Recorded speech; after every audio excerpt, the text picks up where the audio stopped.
today.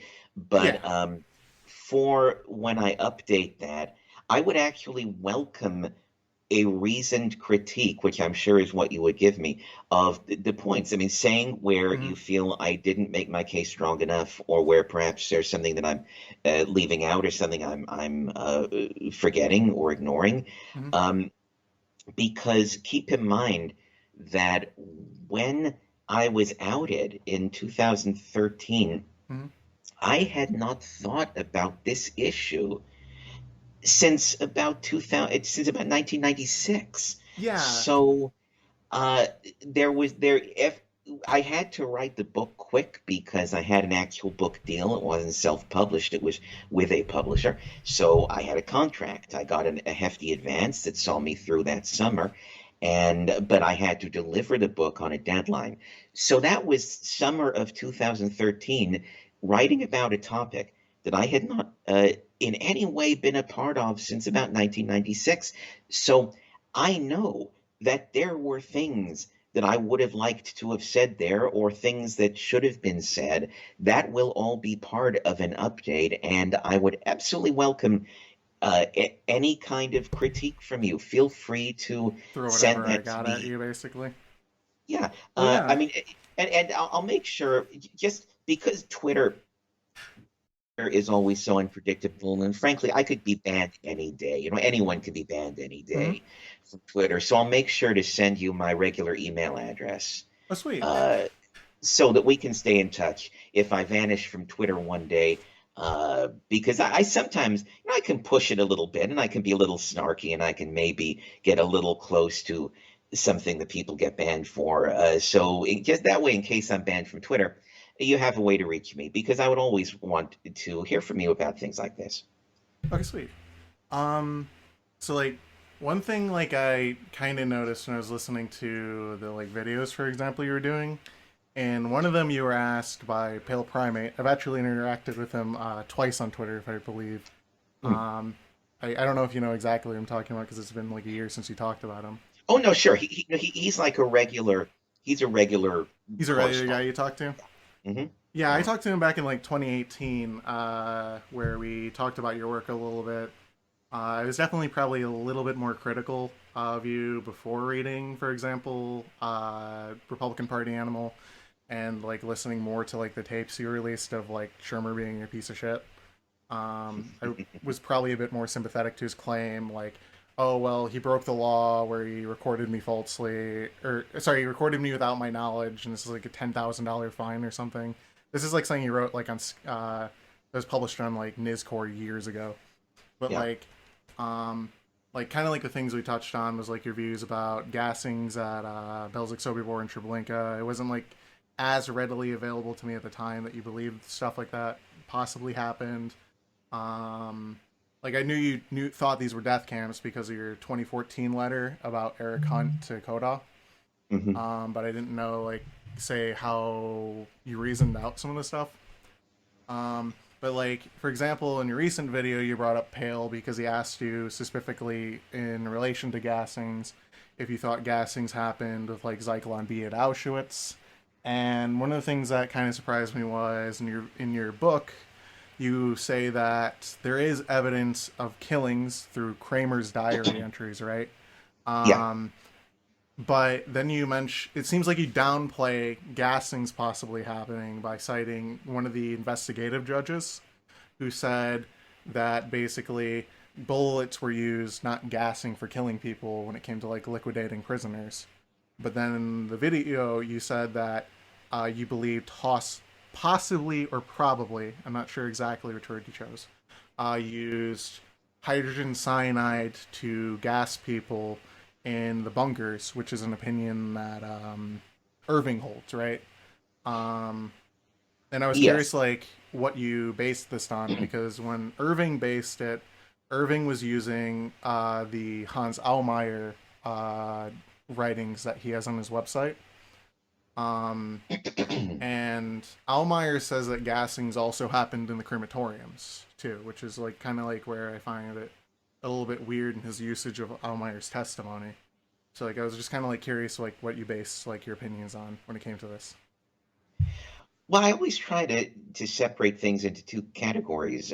One is the one category is what can we not question or deny reasonably? There's no way to get around the Kramer diary. You can't get around it. People like Forreston especially, Ditley Felder, well, one of the older deniers, these guys tried all kind of acrobatic moves to get around the Kramer diary, and you can't. You simply can't. The Kramer diary is a rock solid piece of evidence, and Kramer survived the war and spoke about his work in Auschwitz. Uh, so the thing where we start with the rock solid thing, that the thing that cannot really be doubted reasonably is that there were killings going on during that period, and they were going on in those bunkers. People call them the farmhouses. There's several different names for them, but we all Yeah, the kind of red and know. white farmhouse, Yeah, bunker 1 and 2. right. So Yeah, we know that what the buildings basically were, and so that happened. I mean, that absolutely happened. Now, when we get to what I sometimes call the color commentary, which is okay, we know it happened. Now let's flesh out the details. Now let's flesh out what gas they used, how many Jews time in the room. Well, these are questions that are slightly secondary. I mean, they are important, but some of these questions are ones where we may, in the end, never really be able to say 100%. We can go by people's testimonies, of course, but post-war testimony especially can be faulty. That doesn't mean not to use it. It just means that it can be faulty. yeah. So, This is something you mentioned, which is to use documents to build your basis, and then the rest will be supplementary evidence or circumstantial evidence that you build on, right? right. Yeah, And and I sometimes, believe in that strategy. yeah. I agree with it too. So my guess, and I don't mind saying that it's a guess. My guess is that Hearst would have used Zyklon B. He had tons of Zyklon B around the camp.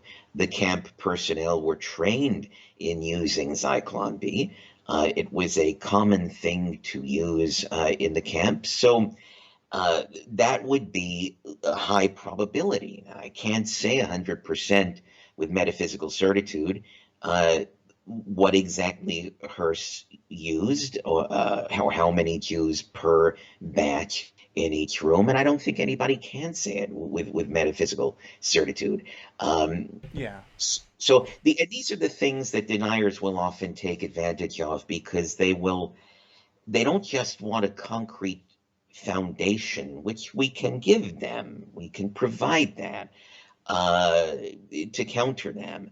But they want to dicker on all of the color commentary, all of the details, and if there's a particular detail that you just can't know for sure, they will use that to call the foundation into question. It's yeah. like, The usage of like negative evidence, right? Which is yeah, like basically picking at each evidence individually instead of like actually offering like all history does, which would be the proposition of a positive evidence to back a narrative, and right, then all other narratives are supposed to be attacked with negative evidence by like disproving or showing like a document's interpreted wrong or stuff like this. Like this is something I learned. For example, I'm not a PhD student. I only went through a master's program basically, but like part of the foundation behind writing history I learned was that when you're writing history, you're not like, for example, following a science. It's basically you're using the available evidence you have to construct a narrative that makes sense and incorporates all the evidence, and then basically going ahead and then presenting that narrative. And then if there's, say, a counter interpretation or like a previous interpretation that doesn't make sense against it, you then explain where that narrative had faults. And that's where you bring in right, negative evidence and so on to build a case. right, exactly, Yeah. exactly. And Um, that's like the big flaw of the transit camp theory, like you mentioned.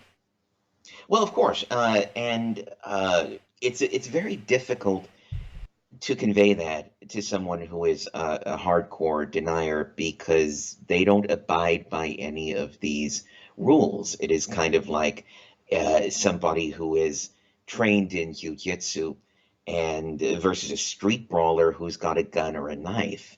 Yeah. Uh, One person's not following the kata. One person's not following the rules, the proper rules of a fight.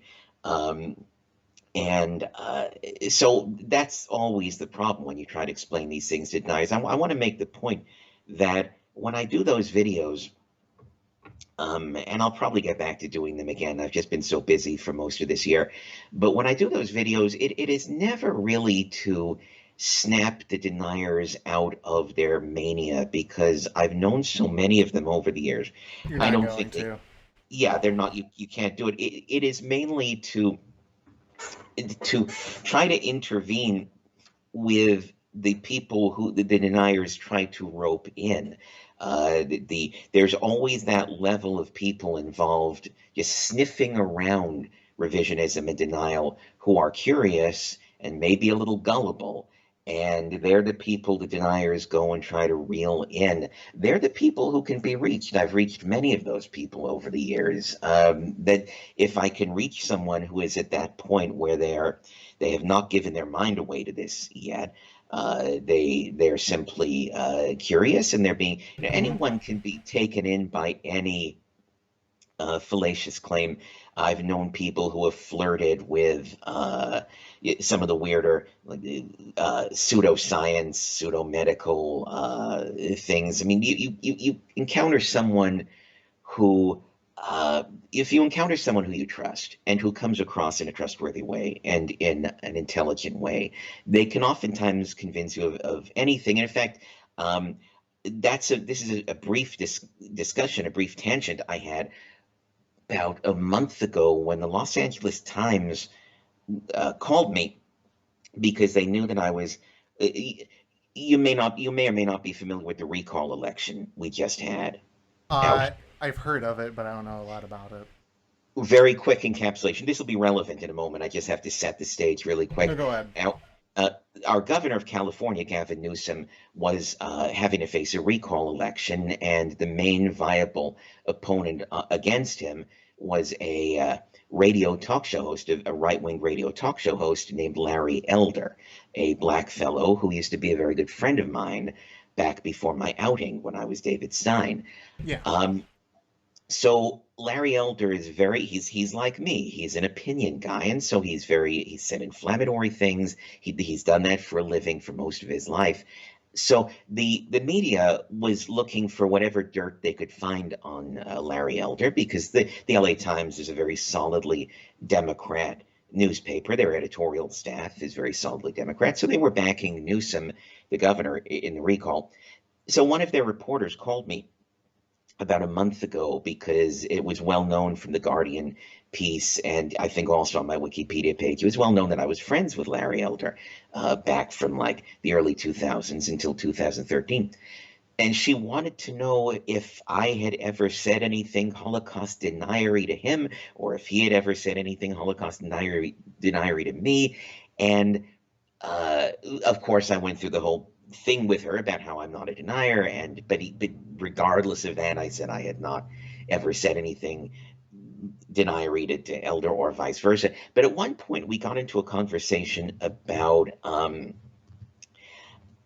whether I could have expressed my revisionist views to Larry Elder theoretically, and whether he would have perhaps accepted them. Now, I know what the reporter was doing there. She was trying to get something theoretical to use against him, but I Yeah. tried to steer it into a more philosophical discussion by saying to her, "Well, you know, Harriet, if I were someone you trusted, if I were someone you had known for, let's say, 20 years, who had done you a bunch of favors, who had done really solid work for you, and I talked about some of these things, I could find a way to say them to you where you would accept them. It's all a lot of this is all in the telling."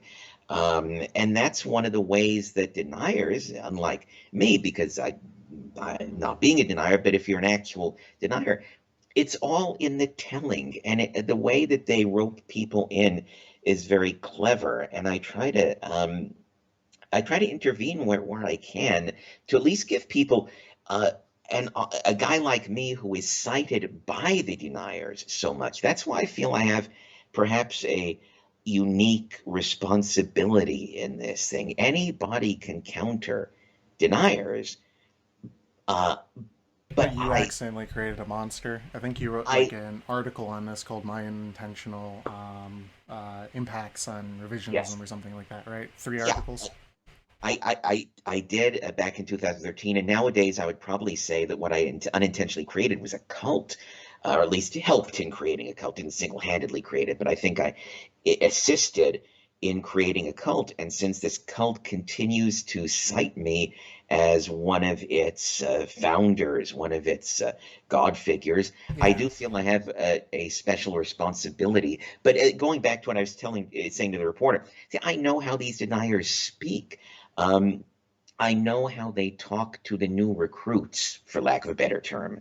The when they're fishing for someone and they find people who may be open to their message. I know how they speak because a lot of them copy their patter from me. They copy the way that I presented the case 30 some odd years ago, the way that I would frame my arguments, or the way I would talk about physical evidence and searching for the truth and searching for answers. But Yeah. they will often speak in my patter. So I know exactly how they talk, and that's yet another reason why I feel like I'm perhaps uniquely positioned to counter them, probably more so than most other people who have touched on this issue. And if I ever do get a chance to update and re-release my book, um, there there there would be a lot more about the Holocaust and a lot more about denial in there.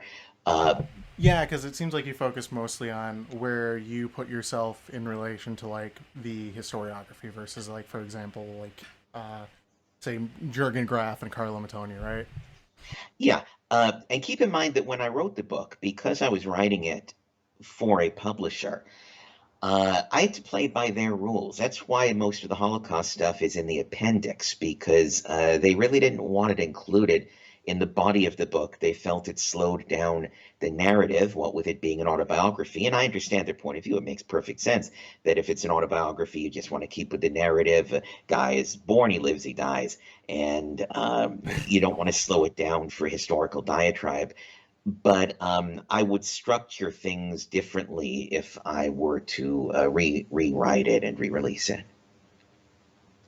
Okay, that makes sense. Because that seems like a tone that I saw when you were talking about re-releasing it, as you wanted to put more in your book. Because like sometimes you'd mention, oh well, I don't want to like divulge everything from my book, but I'll tell you guys something I didn't include. I think I saw that like twice in your videos. Oh, sure. Yeah. Well, and also there's been a lot of stuff since 2013, so there's a lot of new stuff to put in. Although Hmm. the prospects of me actually being able to do that, to re-release my book, don't look terribly good. I mean, number one, my publisher, my I Adam think they Parf, banned me probably, didn't they? Because it's no longer available for purchase in a lot of areas, yeah, well, even Adam online. Parf, my publisher passed away in 2018. His sister inherited the company, and then the next year, 2019, she decided to take the company woke, and got rid of a lot of the books she didn't like. So she took the book out of print. That was fine because I retained the copyright. But then this year, in February of this year, Amazon banned my book. Even used copies can no longer be sold on Amazon. And that's the great irony of it, because it was banned for being a Holocaust denial book, even though it had about 100 user reviews, all of which were saying this Not is a absolutely denialist not a word. denial book. He's Um, saying the Holocaust happened and so on, right? so uh, if if I'm banned from Amazon, it makes it very difficult to self-publish and to actually sell a book, because Amazon is still, I mean, they really have a virtual monopoly on book sales. Yeah. So, uh, I've tried to argue with them. I have tried to argue with Amazon. I've actually worked hard enough to reach a few people there because it can be very difficult to reach people with names at Amazon who you can directly plead your case to. And I've and all they will say again and again is that they made this decision internally and they stand by it. The funny thing is they only made the decision. My book had been on Amazon harming no one since 2013, 2014 when it was released. And in January and February of this year, a sitcom star named Deborah Messing, who was the star of a sitcom called Will and Grace that was a big hit on a network a while ago. Then they rebooted it a few years ago for streaming.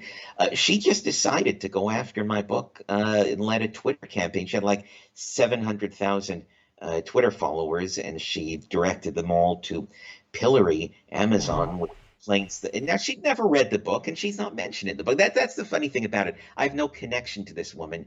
I've never met her. I don't mention her in She the just book. randomly targets you out of nowhere.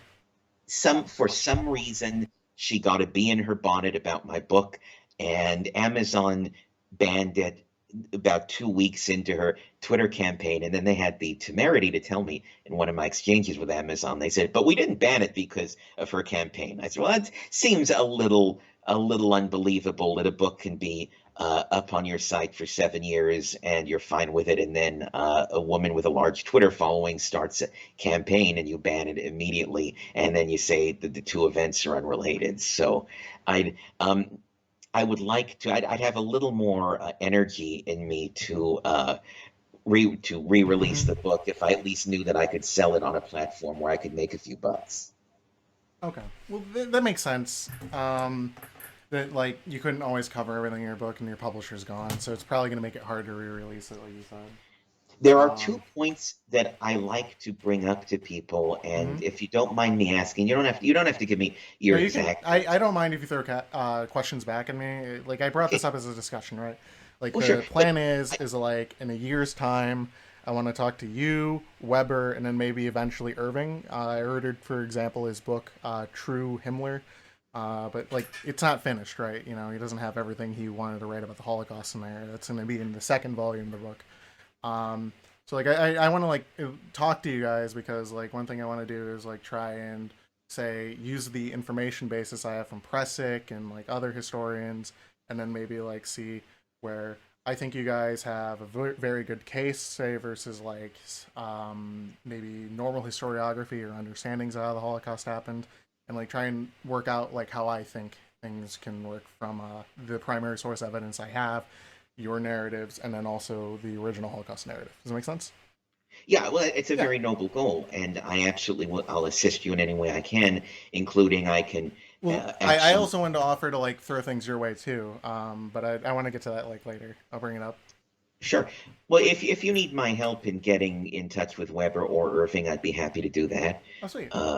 And I mean, Irving is just a guy who I've known as an acquaintance for 30 years. I would not call each other. I We're don't not think you guys friends. would be very close because he seems to have a close relationship, but also like a distanced relationship when it came with IHR and all these people.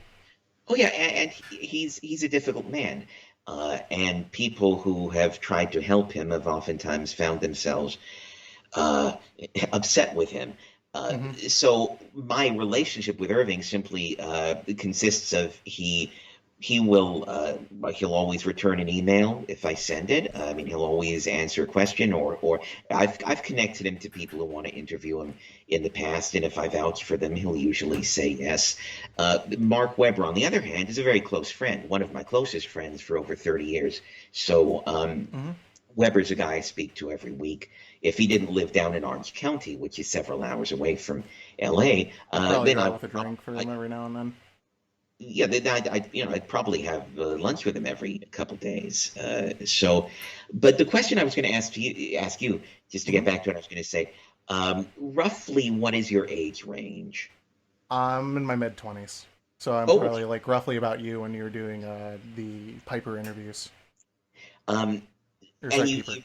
And that's, by the way, that is great because you sound incredibly, and the way you comport yourself and your intelligence, you sound incredibly well put together for someone that young. So that's really wonderful to hear because, as you will see when you start to get older, the Mhm. older you get, the more you start to dismiss the younger generation. Happens with everybody. They're all morons. They're all idiots. They're all stupid. They're all watching TikTok videos and trying to be influencers. But one of the things that I always have to stress to people who are young, when looking at my older work, the work that I was doing when I was your age, it's important to remember that in those days, we're talking about like 1990, 90 through 94, there was really no way to be heard without having to go through someone. In other words, there was no blogs, there were no vlogs. Yeah, internet access basically has given us a wider scope of contact and dissemination of reviews. And all of these journalists who get canceled or fired, they just go to Substack and they start their own thing. But even before Substack, they could just go to a blog site. There was always a way to be heard. The work I was doing in the early 90s, um, there always had to be someone to accept it and publish it. In other words, before the IHR would put out the Piper video, they had a whole bunch of requests for how to add this, add this, do that. Yeah. Before Bradley Smith would put something in his newsletter, he'd say, well, this, that, this, that. I could have started my own newsletter, but again, in the early 90s, even home publishing was in its infancy. I mean, it wasn't that easy. You could do it. You could buy a computer, a good printer, and then you could just staple papers together and mail them out to people. But the almost everything that I wrote or said in those early years had to go through a filter. Somebody, an editor, or somebody who wanted to add or subtract. The only times I really got to say right there in their face what I wanted to say were times when I was live on camera, like on talk shows. But though that atmosphere is so circus-like, and that it's very hard. You go into those shows with a game plan. You absolutely go into those shows with an And idea they of what you're script going to you away say. from it, don't they? That's like something I noticed Absolutely. probably in Donahue, for example, because you walked out on Yeah. that. And then Oh, yeah, also, because for example, with another one you went on with Weber, they just threw a the bunch of stuff at you Montel guys. Sorry to interrupt, the though. Montel Williams show, Yeah. and uh, so you can fight for airtime and you can say what you want to say, but at the same time, what the viewer doesn't see, but what me and the other people on stage see, there's all these stage managers giving you cues and directions. They're either saying, speed it up, cut it off, do this, do that. And they're making all of these hand gestures. Plus, you have to be keeping an eye open for which camera is on, because the minute the red light goes off on one camera, it'll go on another, and you know to switch your eye contact to that camera. So the talk shows at least had no filter. What I'm saying there was not edited by anyone. I'm able to say what I want to say, but it is the most appropriate atmosphere for a sober discussion anything. Some of the best things of some of a couple of things of mine on the Nice Corps site that I'm glad are up there. There's a couple of correspondences, some very lengthy letters that I wrote to people in '94 and I think early Yeah, like '90s. your conversation with Forzone, right? About the Strutov gas chamber, right? Yeah, Sorry well, it if I wasn't really a if I it butchered. was more just a critique because Yeah. I didn't converse with him. But also, there's one, and I can send you the link to it. There's one that I did. It was an interview by mail. I mean, a guy sent me some questions, and I typed Mhm. up the answers. Either, yeah, I'm pretty sure. Anyway, it's up there. The guy, not for me. The guy who I did it for put it on Nice Corps, and I think that's one of my most open and honest interviews from that period. Um, because it was at the period where I had this is around late '94. It was the period where I really began very actively trying to separate myself from the deniers in the midst, from the people like Farzan, from the people like there was. This is something you can speak more about with Irving, but there was Mm-hmm. there was an earthquake that happened in revisionism in September 1994 at the IHR conference where I spoke, where Farzan spoke, where Irving spoke. There was an absolute earthquake when Irving gave his talk. He had just come back from the former Soviet Union where he had done, Verified the Goebbels diaries, probably. yeah, I and thought he so. came back and he just very blatantly said that that one particular passage about the liquidation of the Polish Jews, 60% having to be liquidated because they can't work.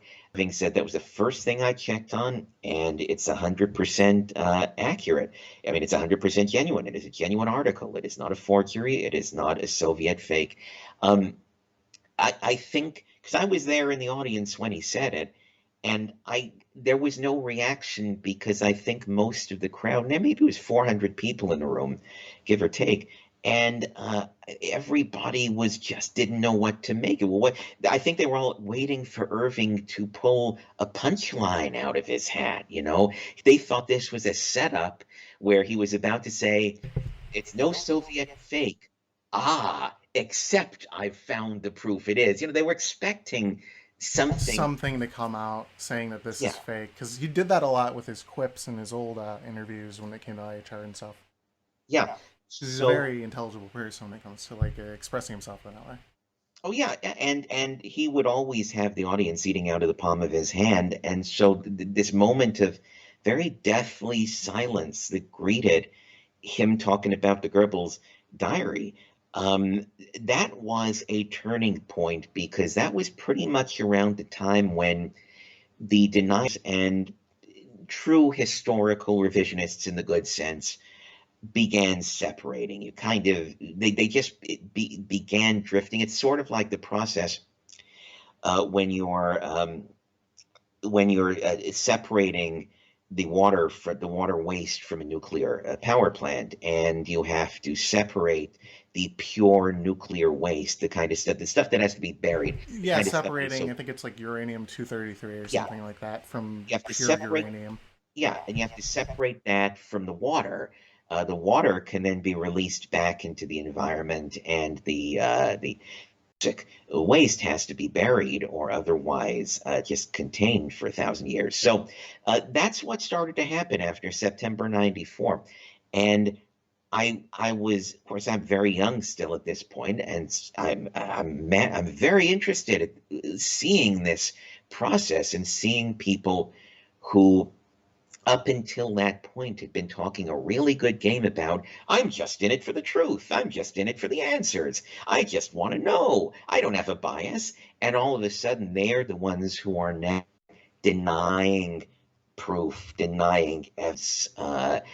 So that was the point where the very few of us who were really genuinely in it out of a sense of historical curiosity began separating from the majority who were really there because they just wanted to say the Holocaust didn't happen. Um, and uh, and I became more and more estranged from that whole, for lack of a better word, movement. I became much more estranged from that point on. So there are things I wrote in late '94, early '95 that I'm glad are preserved on eScore, because if I were to provide them now, I would only be able to provide them in hard copy, and nobody would believe that Yeah, it's they'd go like, you type this up later, because like that was right. something I saw too. Right. Because you brought that up in one of your talkie pieces that you wrote, right? Because like nowadays when you go and talk in your videos, like people go and say like, you didn't write that in '92, you didn't write that in '94, and you're talking to them on like your video, going like I've had this thesis since 1996, and then I was threatened with like a death notice on my head for I think it was like 7,000 or 25,000, like two Yeah, it three was years ago. 25. Yeah, $25,000. The only time in my history that the ADL was ever sympathetic to me was when the $25,000 bounty was put on my head, and even the ADL said that the Jewish Defense League went too far with that one. So I even had the ADL on my side on that one brief moment. that doesn't surprise me. That was one of the things, for example, that was always really hard for me to explain when I was first starting this. Was like, because like people would throw this at me, like, well, we got threatened for $25,000, like for bounties on our head, and it's like, well, Cole experienced this, right? People have been attacked, but like these things don't really exactly reflect on what happened, 75 years ago, right? What does is the evidence, and it's like trying to explain that to people. But the big thing is they like to abuse your experience, for example, in that area. I've had this argument many times with deniers and even people who are Well, not. even Fred Leuchter, because Leuchter went and called you Mossad agent, right? Oh yeah, but Leuchter is a certified lunatic. But I would never debate him or talk to him directly because the same reason that when I go to my local or I don't talk to the bum who's sleeping outside on the sidewalk, who's a schizophrenic. I don't try to strike up a conversation with the schizophrenic bum because there's no profit that can come from it Yeah, because either the about. guy like lied about his career. He has like this grandiose view of himself. He wrote one of he wrote an email to like someone that I'm associates with, saying like comparing himself effectively to I think it's Galileo or Da Vinci, one of the ones where it's like a guy who challenged if the Earth revolved around the sun or not in the church. Yeah, Compared him to him, Galileo, saying and I'm the only gas chamber expert in the world because all the other it, ones are dead. It's like uh, many of these guys have a screw loose. And Leuchter is one of the most extreme. Number one, he was lousy at his job. His supposed forensic examination was poorly done, uh, clumsily carried out. It would not pass muster in any scientific way possible. But also on top of that, he really is nutty. And a lot of those guys are just genuinely nutty. But I just want to go back to something I was going to say a moment ago. go ahead. One of the discussions that I've had over the years with deniers, but also just with people on the periphery of the whole issue. Yes, I was threatened. Yes, I got punched earlier. I got punched two times, once in 2001 and once in 2004. But at no point was my ability to research ever stifled. See, in other words, well, getting back to something you were saying that they say, where they say, well, we get attacked, we get threatened, and we can't trust what the research is. Um, I've always been able to research freely. None of the attacks or threatened attacks against me ever stifled my ability to go to a library, go to an archive. This, back before there was an online to travel. So yes, there were threats against me. When people say, as they do, well, Cole's just he's saying these things because he's scared because he was threatened. The threats are completely separate from my research. The threats all came from one group, a small group called the Jewish Defense League. I made my peace dead. Nobody threatens me anymore these days. Nobody has threatened me since 1998. And even when they were threatening me, the quality of my work was not dependent on those threats. So, yeah, a lot of people use the extreme, the violence and just extremist nature of a group like the Jewish Defense League. They use it to try to say, well, this is why you can't trust the work because people get threatened, they get attacked.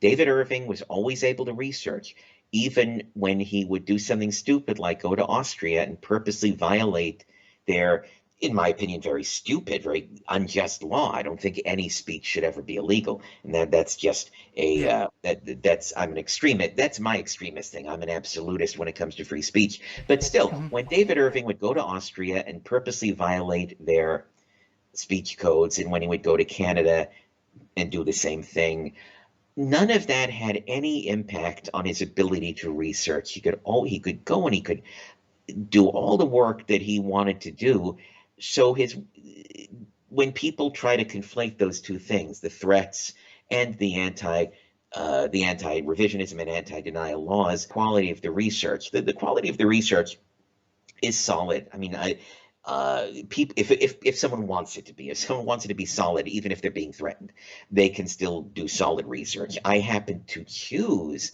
a path of capitulation in 1997 when that $25,000 bounty was put on my head. I didn't have to. I could have fought it. I absolutely could have uh, gone into hiding or just armed myself for walking down the street. I happened to live in the same city as Irv Rubin, so there was always the possibility of running into him, even though it's a city of many millions of people. But I chose the path of capitulation. But you don't have to. Irving never did, although uh, Irving's views have been all over the map for a number of reasons, and that's one of the reasons I think he would be a very interesting interview subject for you, because it can sometimes Yeah, be very difficult to know where he even stands on something at any given time. yeah, because he changed his opinion on Auschwitz, I feel, 3 times at least, right? Because he went from categorically saying to about the time of the Irving trials coming around to the bunkers being used. Um, I've been told, I haven't seen this, so I want to make that clear. It's like a legend. But I've been told he also recognized, for example, I think something you disagree with him on, which was the Hungarian operations, where they deported all the Hungarian Jews to Auschwitz in '44 to kill them.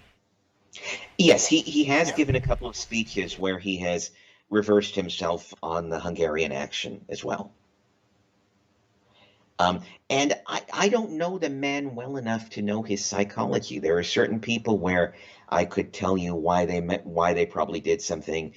Irving and I don't know each other that much for me to give you any insight about. His reasoning and stuff like that. He's Yeah, just kind of like a loose and more, cannon. and more than that, reasoning about, well, which view represents his true view. The thing he said 2 years ago, the thing he says now, the thing he said 20 years ago. I don't know that. As I said, we are cordial. He returns my emails if I have to reach out to him for something. He's always good about that. Um, he's he and I are simply cordial associates. Mark Weber knows the man very well, and in fact, Weber is has had many difficulties with Irving over the years, because Irving is, when I say that Irving's a difficult guy, I want to still be somewhat empathetic towards him, because I can only imagine if if I were his age. God, he's like 80 now or something, I think. If I were his age and still having to sell my books, bringing folding tables to libraries and things, to meeting rooms, to community centers, um, Hmm. it's not a happy life. And one thing that and here's, I'll say this to you for what your next questions might be, just be in case it's relevant, because that David Irving kind of a life is not the life I ever want to lead, and it's not the life that I try to lead. Um, I don't often think about these things, either the Holocaust or politics, because I write about politics mainly. I don't often think about these things in my off hours. I think you can get very bogged down if you become an evangelist about these things. Too invested, basically, right? Yeah, Because you're gonna overwhelm yourself with so much stuff. That was something I learned really early on. So I've like basically tried limiting myself, so I can imagine where you're coming from, or understand, or empathize. yeah. I'll give you a quick example. 3 years ago, maybe 3 years ago, on Facebook through a mutual friend, I met a guy who was an actor whose work I really like. An actor, he does mainly horror movies, like B movies, but he's a solid actor who I've known of his work for like 20 years. And I saw that my friend, who's an actor, was friends with him. I said, "Oh my gosh, you're friends with that guy? Can you like introduce me, and I'll send him a friend request, and can we talk?" So turns out that this actor who I had admired for 20 years Was a fan of my David Cole early work. I had no idea about that. It was a complete coincidence. So I reached out to this actor who I've admired. I reached out to him via Facebook. He doesn't live in LA, so we were just doing it via direct message.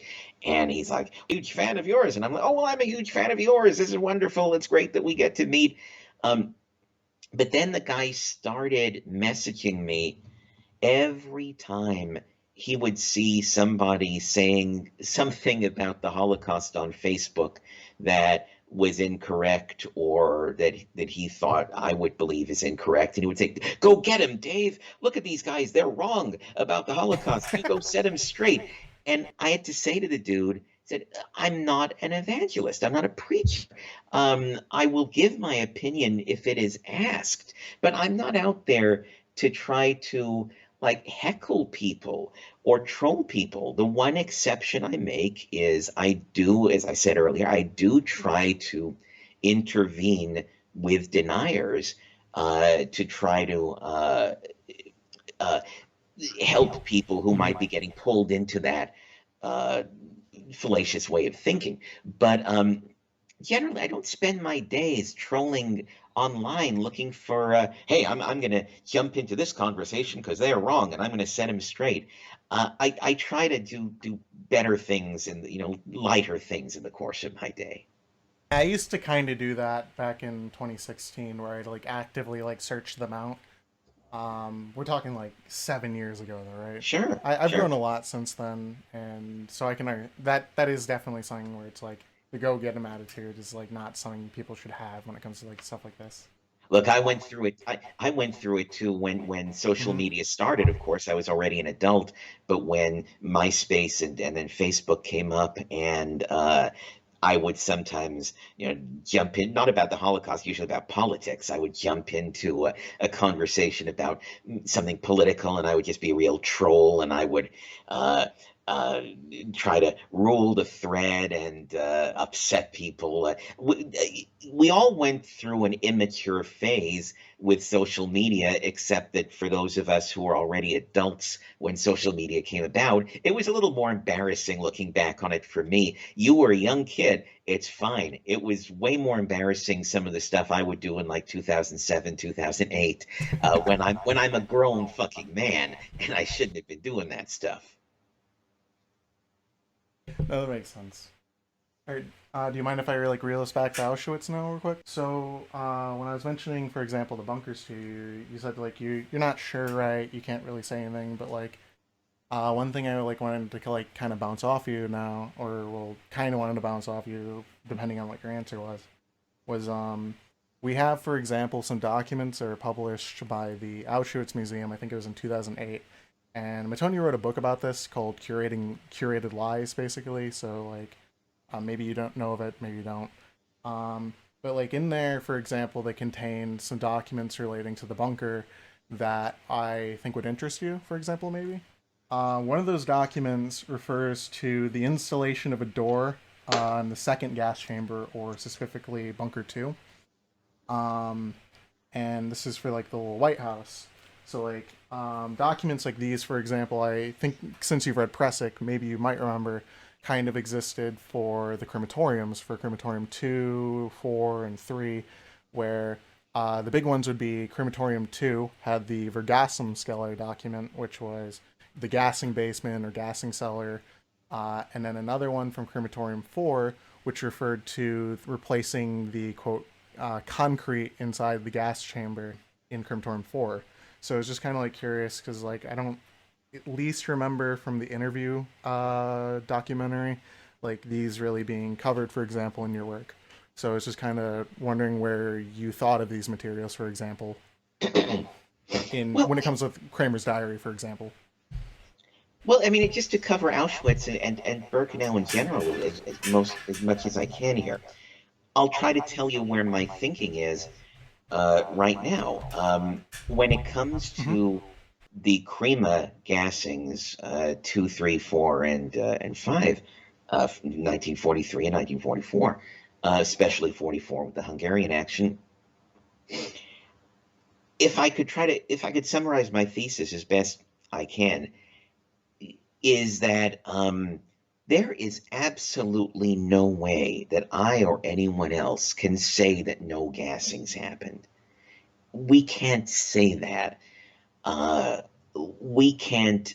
There, it would be a lie, and it would be dishonest, quite Okay. intellectually dishonest, for me or anyone else to say that no gassings happened. For example, we know from, and you'll forgive me for not remembering the specifics of these documents because it has been years. Yeah, Uh, I can, like I I said, I can don't expect you to always remember them. It's been years. anything that I can always take time on the internet and look this up. But for the purpose of this interview, I'm going to speak now. Since I'm speaking extemporaneously, I'm going to mention stuff that if that where I cannot remember the specifics.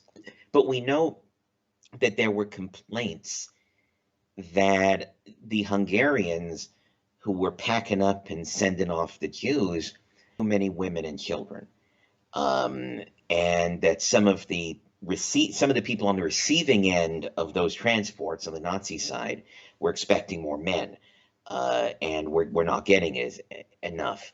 Hmm. Um, Now, from that, we can ascertain two things. We can ascertain that labor was indeed an important reason for the Hungarian transports. If labor was not an important reason, then that would not have been an issue. But what we also have to keep in mind is we can absolutely not discount the possibility that Hirsch, who had killed people before, who was not a good man, and a man who the Nazis themselves had relieved of duty but then brought back, we can't discount the possibility that at some point he just got overwhelmed.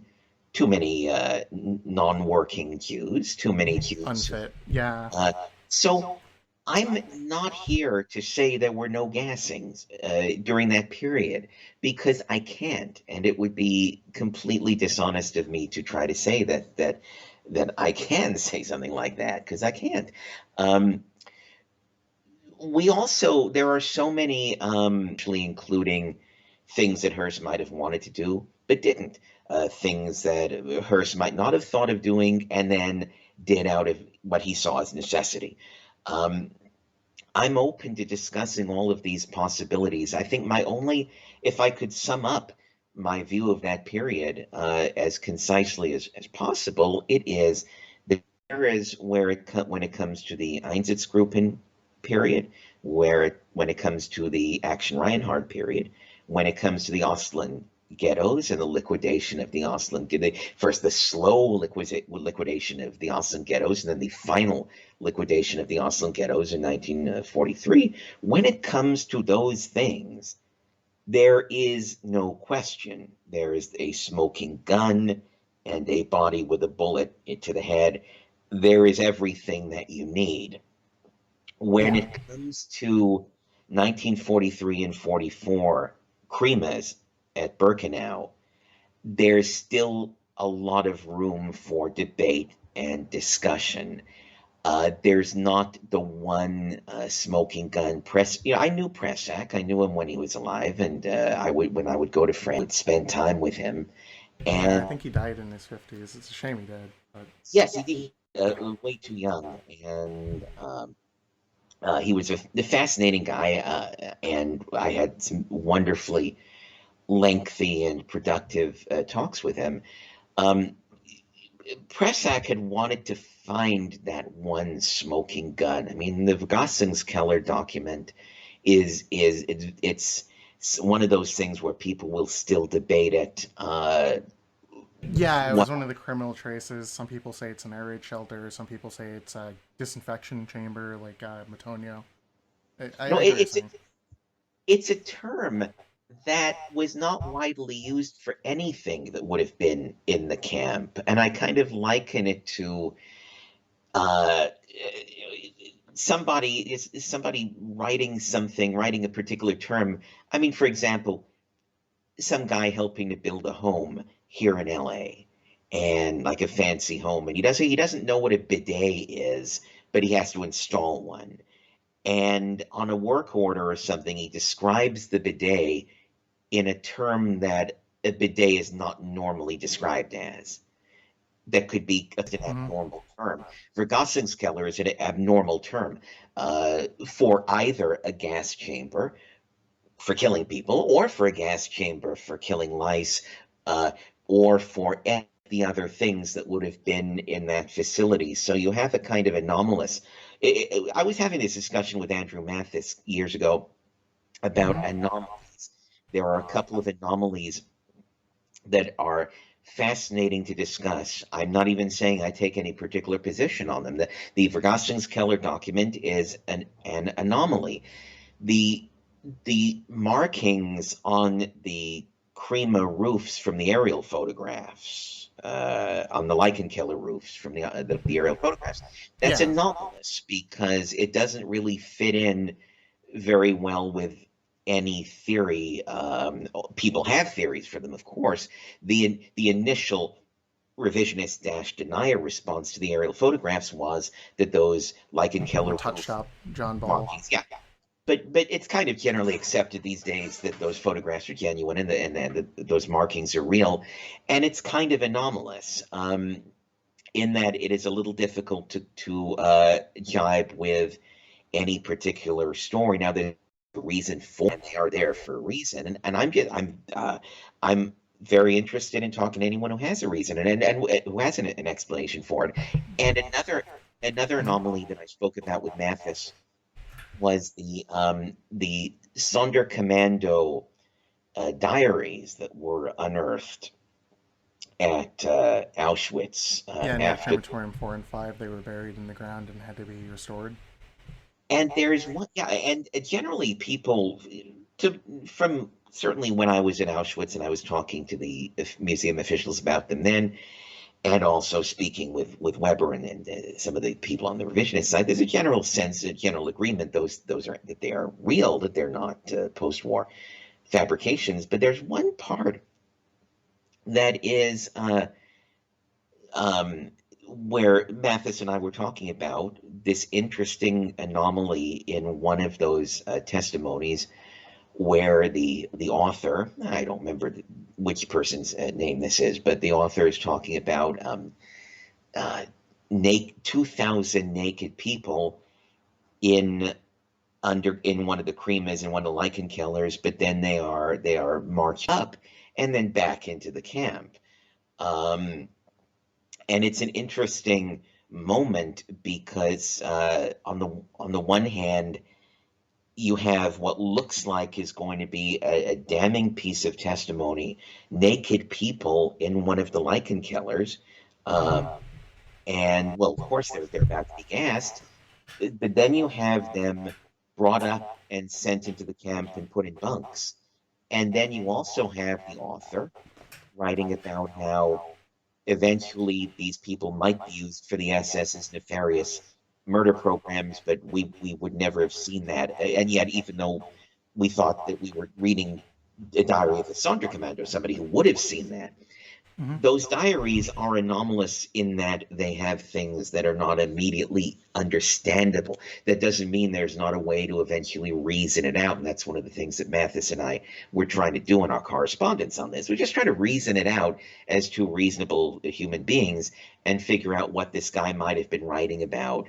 And so, again, to go back to the sort of central thing I'm saying here is that whereas Einsatzgruppen, Action Reinhardt, and the Ostland ghettos, and many smaller, There's just not the anomalies that exist with Auschwitz, basically, where exactly, it's open room to interpretation. exactly. No, I can kind of follow that. Yeah.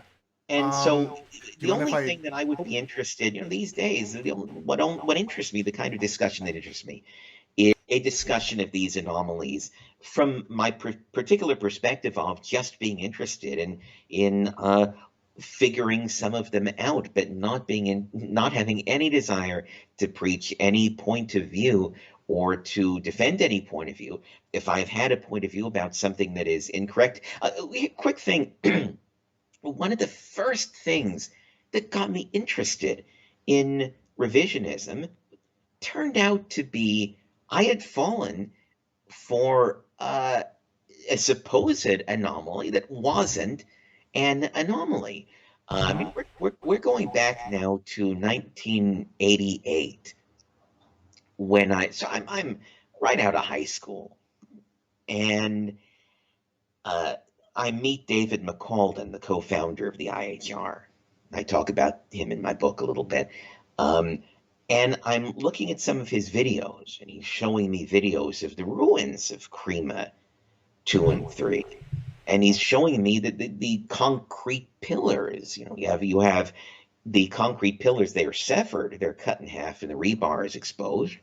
Um, and McCalden, in his very pleasant Irish lilt, is talking about now, according to the this model from Birkenau. I can't really do Irish; that was more British. But It's like, McCalden's saying that McCalden is comparing his video of Crema's 2 and 3 and the concrete pillars that are sticking up out of the ground. He's comparing that to the model of the Leichenkeller of either Crema 2 or 3 that is on display. It's like a large model that is and was and maybe still is on display at the Birkenau Museum. Um, in that model, in that recreation that shows people about to be gassed, it shows the Thousand Hughes and the Leichenkeller about to be gassed. yeah, The pillars are shown to be perforated, and those are the pillars through which the Zyklon was supposedly poured yeah, the down. wire mesh columns. Right. So McCalden is making this case by showing, well, here's what the Birkenau Museum's model shows the pillars look like, and here's what the pillars actually look like. They are solid concrete, and you can go there and you can see it. So, initially I see that, and I'm like, whoa, that is interesting because look at that model that the Birkenau Museum itself has built. That is their model. That they built that, and in their model, their pillars are perforated and hollow so that the Zyklon can be poured down into it. Whereas the real Hmm. pillars, and what I didn't realize Was at that that those were the first, support columns, right? because the Birkenau Museum, in a very foolish move, didn't include those support columns in its model. Um, it would have been very simple to just have the perforated columns and also the support columns so that somebody could look at that model and see that there were two different kinds of columns. The Birkenau Museum screwed up. They and did not include the support columns. So that was an initial hook that for a few months really drew me in until eventually I realized that that was not an argument at all. That was simply a flaw in the Birkenau Museum's model, Yeah, but it was from a mistake. it's not any flaw in it's not something that can be used as any dunk on the gassing story. Yeah, that's something like I've noticed too. Is a lot of deniers will make like jump to conclusion arguments or things like this that aren't really a dunk, right? Like there's this documentary, for example, called "Proven at Nuremberg," and what they do is, like, to be fair, I'm not going to define like there's a lot of aspects, for example, where it violated legality and so on, created laws that didn't exist prior. But like where they take exhibits that were, for example, submitted by the prosecution, but then never actually, for example, made it into the judgment at Nuremberg, right? So like these Oh yeah. anomalies or like type of like sleight of hand argument. I'm not saying he's doing it deliberately, by the way. I just meant like like an example where this anomalous data, or for example, like stuff that um, might make sense at first as like an argument. Once you dig into it, it doesn't really, right? Yeah, exactly. And that's one of the things deniers are very skilled at. In fact, the Nuremberg, there are so many, as you said, there are so many legitimate intellectual reasons to discuss Nuremberg and the rights and the wrongs of what was done there. But the deniers, there's a guy named Carlos Porter I don't even know if he's still alive or not. I believe he lived in Spain, somewhere in Europe. But Carlos Porter wrote a I thought he was in the United States. I don't know. I know what you're talking about though. I've read his book on Nuremberg and also his Made in Russia Holocaust book. Yeah, made in Russia, the Holocaust, and Porter was one of the first guys in the 1980s to start the various the things at Nuremberg that were just ridiculous, that were silly, but that never actually made it into the evidentiary record, and that were not used to convict or hang anybody. Porter was one of the first guys to do that. Arthur Butts as well. Arthur Butts did a lot of that in With the his hoax of the 20th century. yeah, and that's a book that that's one of those books that I just keep hearing about. One of those books that just never goes away. Uh, Butts is still, I believe Butts is still alive. I mean, I know Butts he is was, still alive, yeah. yeah. He's an interesting figure. I've read his book, but we'll maybe get to that later on. But anyway, Butts did a lot of that as well, of taking some of the more comically ridiculous things that were just bandied about at Nuremberg and trying to make that the whole Holocaust. But that's always the way that the deniers work. It is always a bait and switch. They come up with some of the legitimately silly or ridiculous or demonstrably false things, and then they attempt to use that to make much greater statements, greater pronouncements about the entire historical issue. I, uh, I'll tell you, is the Red Cross report meme. Nothing is harder to kill than that. No matter how many times and that's one of those things I can always be drawn into an argument on Twitter or Facebook. Uh, every time I see somebody talk about, well, the Red Cross report proves only 280,000 Jews were killed. Yeah, Uh, you can debunk that again and again again and and again. again, but they'll keep citing it. I've It, had it, experiences where I'll yeah, go and talk to them, right? And what you'll it, do is you'll point out it says only recorded figures on here. There's a few problems with it, for example, where it's not from the Red Cross, it's from a German group. Doesn't matter. but But more than that, the yeah, biggest thing, and this is something even Germar Rudolph admits, and I try it to quote him. excludes a lot of the Soviet It, liberated it, camps, excludes, right? it excludes the Reinhard camps entirely, and it excludes the Ostland ghettos. These were places the Red Cross never had access to. There was never a Red Cross visit to Treblinka or Sobibor. Um, so even Rudolph had to admit that you've got to take caution with this. It is not the entire number. You have to be careful. Uh, Rudolph's one of those guys who he's probably one of the only deniers I genuinely feel bad for, because unlike Leuchter, who is just an entirely nutty guy, um, I don't think Rudolph's life had to go the way it did. I mean, he was asked to get involved in this because he was a chemistry PhD student, and then he happened Yeah. to be a very strong believer in German nationalism, so he got involved in it. I think there's a whole alternate reality where Germar Rudolph doesn't get asked to be involved in this, and he goes on to live just a A fine life with very like, successful life because he was a PhD student when he was doing this, and this cut off his ability to finish his degree and become a natural chemist, yeah, by profession. yeah. Like And his I, his first I've his talked to first the wife. Garamar actually before too, not voice, but I've emailed him before, and he's a very nice guy. I feel really bad for him too. Yeah, he's one of the ones I genuinely feel sympathy for. Plus, I met him first in 1994 when he was young, and he was optimistic that he could just sort of get past this thing. And then I met him again in 2006 when he had fled to the United States after having been kind of chased all around Europe. And um, it's it's always sad to see somebody suffer for any beliefs. I mean, I don't even want to see people who have even the crazy want to see someone getting tortured for him, and it's just a terrible thing to see. But you can look at Germar and talk to him, and you can see that there was a whole nother life planned for this guy, that should have happened and didn't. And you can't help but feel sorry for someone. Whereas me, in my case, and this is one of the things I point out to people if they try to say, oh, poor Dave, he had the threats, he had the beatings, he had the harassment. I made every choice I made.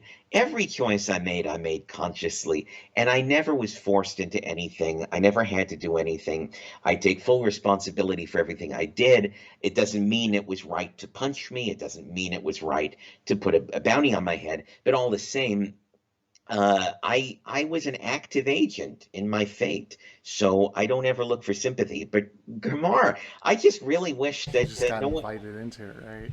yeah, I wish no one had ever reached out to him, and he just would have lived a whole different life. Yeah, um, that makes sense. I agree with you on pretty much most of the stuff because like Germer's been nothing but nice to me. I disagree with him heavily on a lot of stuff, obviously, but we're talking about a guy who has given me material I have before because he gave me like Axel Will's report on Dachau. He gave me a lot of like information that Presic wrote, for example. He's a very good person. See, And yeah, what you're latching onto there, which is important, is that's why I kept going to see Ernst Zundel. Zundel was a font of information. yes, He and his defense team would dig up documents that even Raoul Hilberg was unaware of. And so Zundel was a great person to know to get information from. He was as nutty as a fruitcake, friendly guy, friendliest guy in the world. And on a physical level, he'd never hurt a fly. He would never harm a soul. But crazy guy, loved Hitler with an emotional attachment, but what he loved was his version of Hitler, which was a man who was as gentle and nice. flying in UFOs, all those other Yeah, things. Yeah, yeah. Zundel's a very nice guy too. He had a interview that was on, for example, News Corp for a while, where there's like a kind of like some kooky stuff he said, but uh, he's never given me the impression, like for example, because I never met him, but in his videos, he never gives the impression, or from people I've talked to that knew Zundel, old person or anything. 'Cause he just kind of seems like a bit of a bubbly personality. I guess is a good way to put it. But when I would go to Toronto to see Ernst, it was always charming to see him interact in his neighborhood because the neighborhood he lived in on Carlton Street was very multicultural. There were Pakistanis, there were Indians, and Mm-hmm. there were blacks and whites. And Zundel would just go to the restaurants and the establishments, and everyone was just friends. And he just loved talking to all of the various people. And I would stay at a bed and breakfast across the street from his house that was run by a very kind Indian couple, and they loved him. They loved Zundel. They were like, "This is the nicest man in the world, and he's always so kind." Um, that's why it was extremely upsetting the way his life ended, because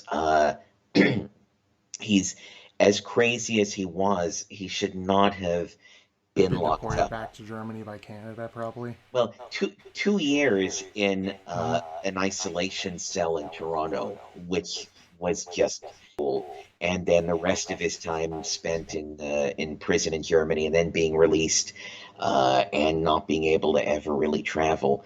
Um, as I said, going back to what I said before, I just don't think people should ever be tortured because they believe crazy or wrong things. It's just it makes me very uncomfortable every time I see that.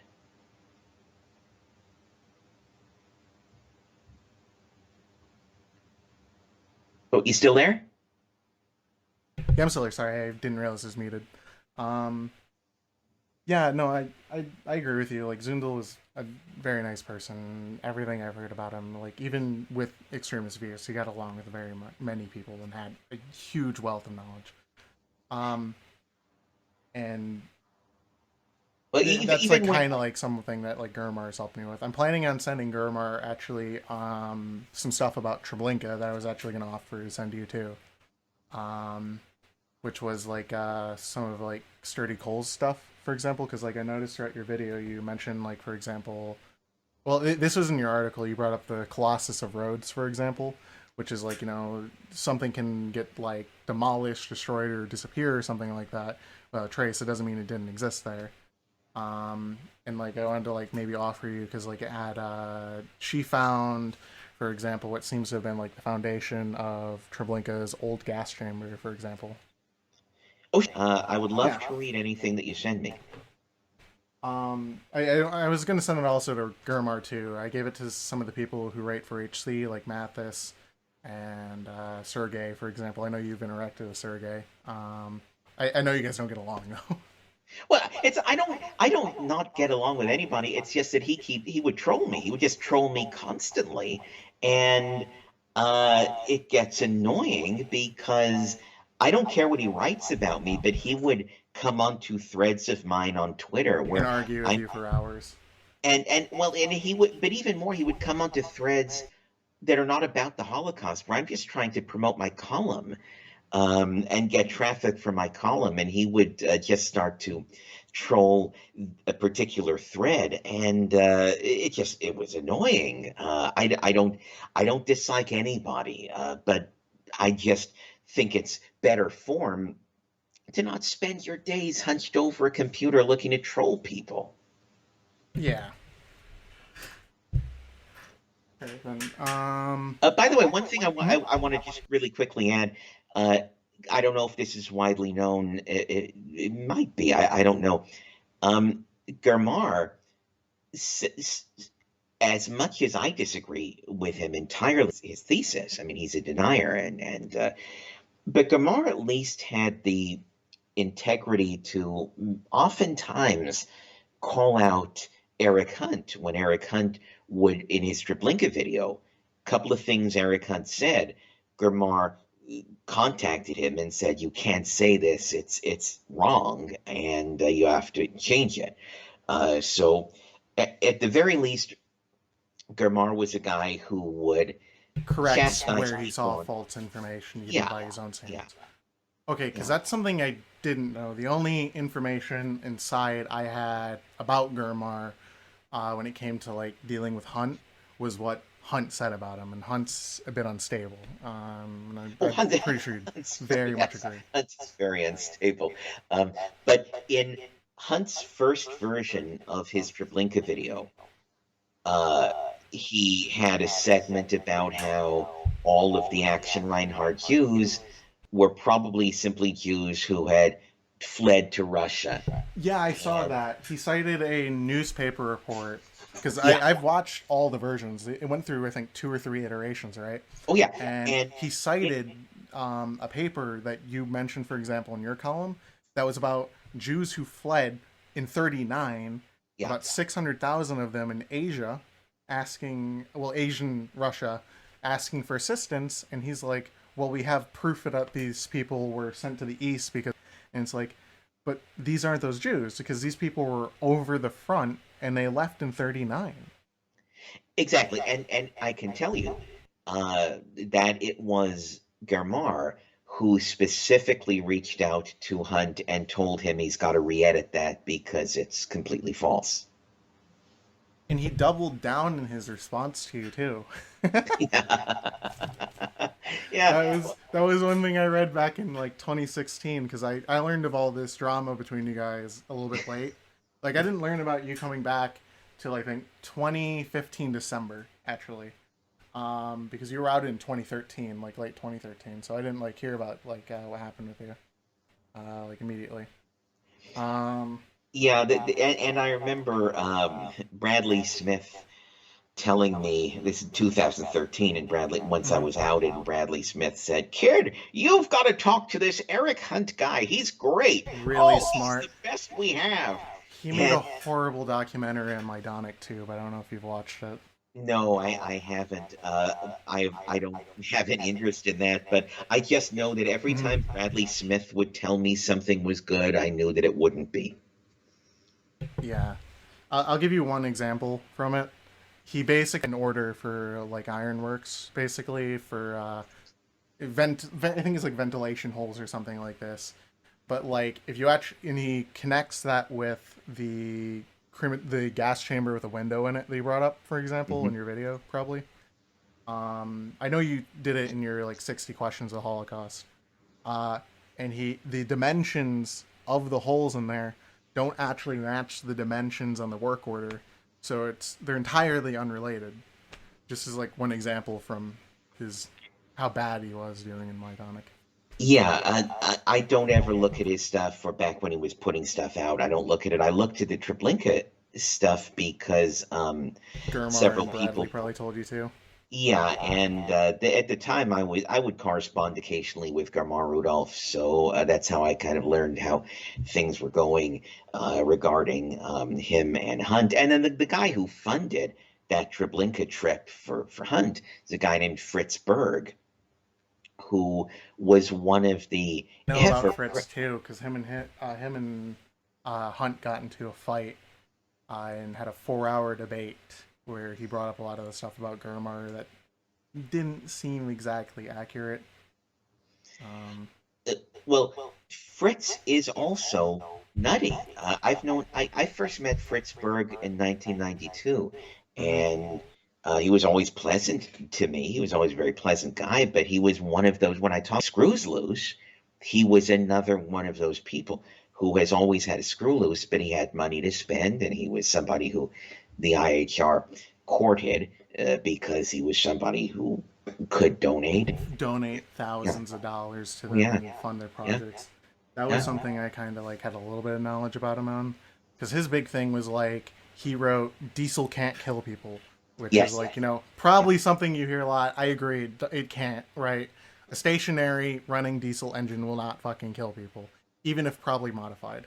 So uh, but the big thing was is his like entire argument was basically irrelevant because they use petrol engines. Doesn't really fucking matter. Um, but yeah, no, I've interacted with him before too. Before he, I think, recently died. Um, Oh, he died. I didn't know that. yeah, I believe he recently died. Hunt actually asked him uh, the question, well, kind of like related to this because you talked about Corey's report and you got to Hunt, right? Hunt actually asked him on a website that's now gone. I still have it saved though. Hmm. What his answer was. He was asked where the Jews went, and he said that they stayed in Treblinka throughout the entire war. That's where they went. They were sent to Treblinka and they stayed there. Jesus. Yeah, Wow. he That's said they stayed in the camps. You can fit like 750 to like 900,000 people in an area of 53 acres. but Not see, really. that right there is the lunacy of deniers because on the one hand, they will Hmm. make a point about you can't fit that many people in a mass grave, and then on the other hand, they'll say that you can fit that many people in the entire Entire camp. camp, which is stupid. Yeah, Yeah. yeah, Um. Well, actually, this is a good spot to move into the second question if you want. sure. So one thing I wanted to ask you about was Irving is very adamant, and to be fair to him, he does clarify this. It's not that Hitler didn't know; it's that we can't prove Hitler knew about the Holocaust, right? That's like one of his big selling points behind Right. like Hitler's war that he wrote about and stuff like that. But the thing I wanted to ask you about was is you talk a lot about the Coher reports, and as you know, there was a short report written for Hitler and then a long report written for Himmler. Right. And I was just kind of curious um, what you thought, for example, Hitler's role was when it came to Action Reinhardt. Was he active in it, or was he just kind of like casually involved, or was he out of the know or out of the loop? Because it seems like from statements you've made, you mostly center in on Himmler, but you also mentioned that Hitler had involvement too. Like in one of your videos, you say Hitler asked for this report, be fair, this was all reflect your views, but also in your book you say Hitler and Himmler. So I was curious, like, what you thought Hitler's connection was with the Einsatzreinhardt extermination. Well, my take is Hitler would always have to green light everything. That doesn't mean he knew every little detail. And in fact, he was the kind of guy who probably did not want to be bothered with every little detail. But everything had to have been green lighted by him. When Yeah. Himmler, when Himmler was talking to his masseuse, Felix Kersten, um, a fascinating guy. Felix Kersten's one of the really interesting peripheral characters of the war. Um, Himmler said something, and again, I'm paraphrasing here because naturally I'd have to go and look up the testimony to be It's all exact. good. But I've heard it for the iteration from him from Irving too, so I know what you're referencing. But But basically, go yeah, ahead. I mean, Himmler basically said that he kept the gory details from Hitler, and I'm sure, and I'm paraphrasing, obviously, but I'm sure that's what happened. The green light to exterminate the Pole, except the ones who could be profitable in their work, Yeah. um, that had to have been green lighted by Hitler. But I'm sure that Himmler did not give regular reports about, and then the bodies are Mhm. oozing pus and the fecal matter Yeah, is. that fits like kind of I think with historiography too a little bit. If you want an example, there's a recent biography of Himmler written by Peter Longrich, um, and basically he says that Himmler kept some of the details away from Hitler. Is something that he mentions, like basically that not all the like stuff was fed to Hitler.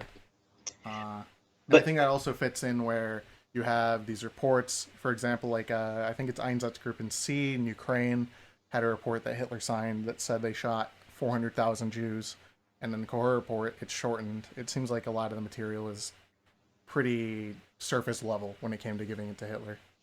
and I would say that that was in part because of the man Hitler was. One of the I think Irving has said this elsewhere, but he once said it to me directly when he and I were talking about Stalin versus Hitler, and the mindset of the two men was very different in terms, and this is how Irving put it to me. He said Hitler had the mind of an artist and operatic. He liked the broad strokes. He loved the crescendo of the orchestra. He was not a petty bureaucrat. He was a painter, and so Hitler was not the kind of guy, and this is why so many of his like military strategies failed, and why he was always clashing with his generals, with the people who were career military men whose job was details.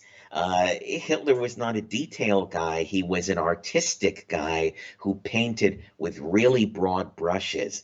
Um, I Irving's like the thesis that Irving was always defending in the 80s that Hitler didn't know. Well, that's nonsense. And we know that Irving was very less than truthful, for example, about the no liquidation order.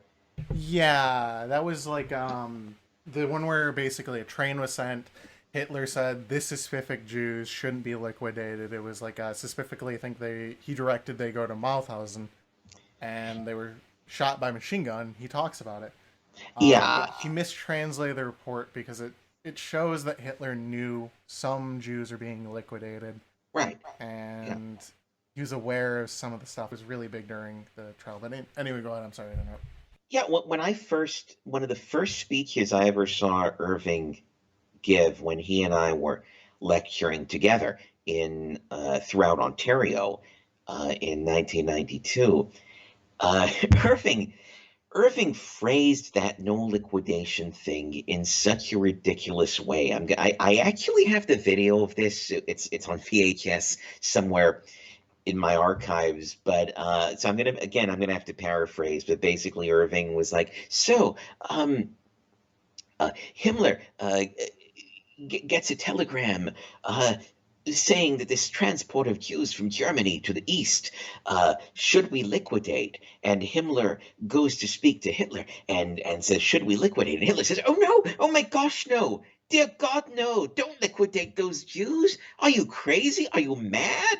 And then Himmler says, no, yeah, agreed. And Himmler telegraphs back, no liquidation. He just phrased it in a cartoonish, sitcom-y kind of way Are you sure that that was a paraphrase? It seems almost. it was he was actually doing the voices. I mean, he really wants to. Oh no, by gosh, No, I Matt, know he don't do does that. that. I've seen his videos. I watched because I'm talking about you guys. I watched Yeah, like a couple hours of like his talks. He does that all the time. yeah. And so, but that is part of what really tripped him up at his death, because he had done these things that were very shady and inaccurate. So all of Yeah. this stuff just boomeranged back on him. That's, as a brief aside, that's one of the, maybe the only thing that David Irving and Johnny Depp have in common is that they both launched lawsuits in England hoping to win, and then ended up being tarred for the rest of their lives.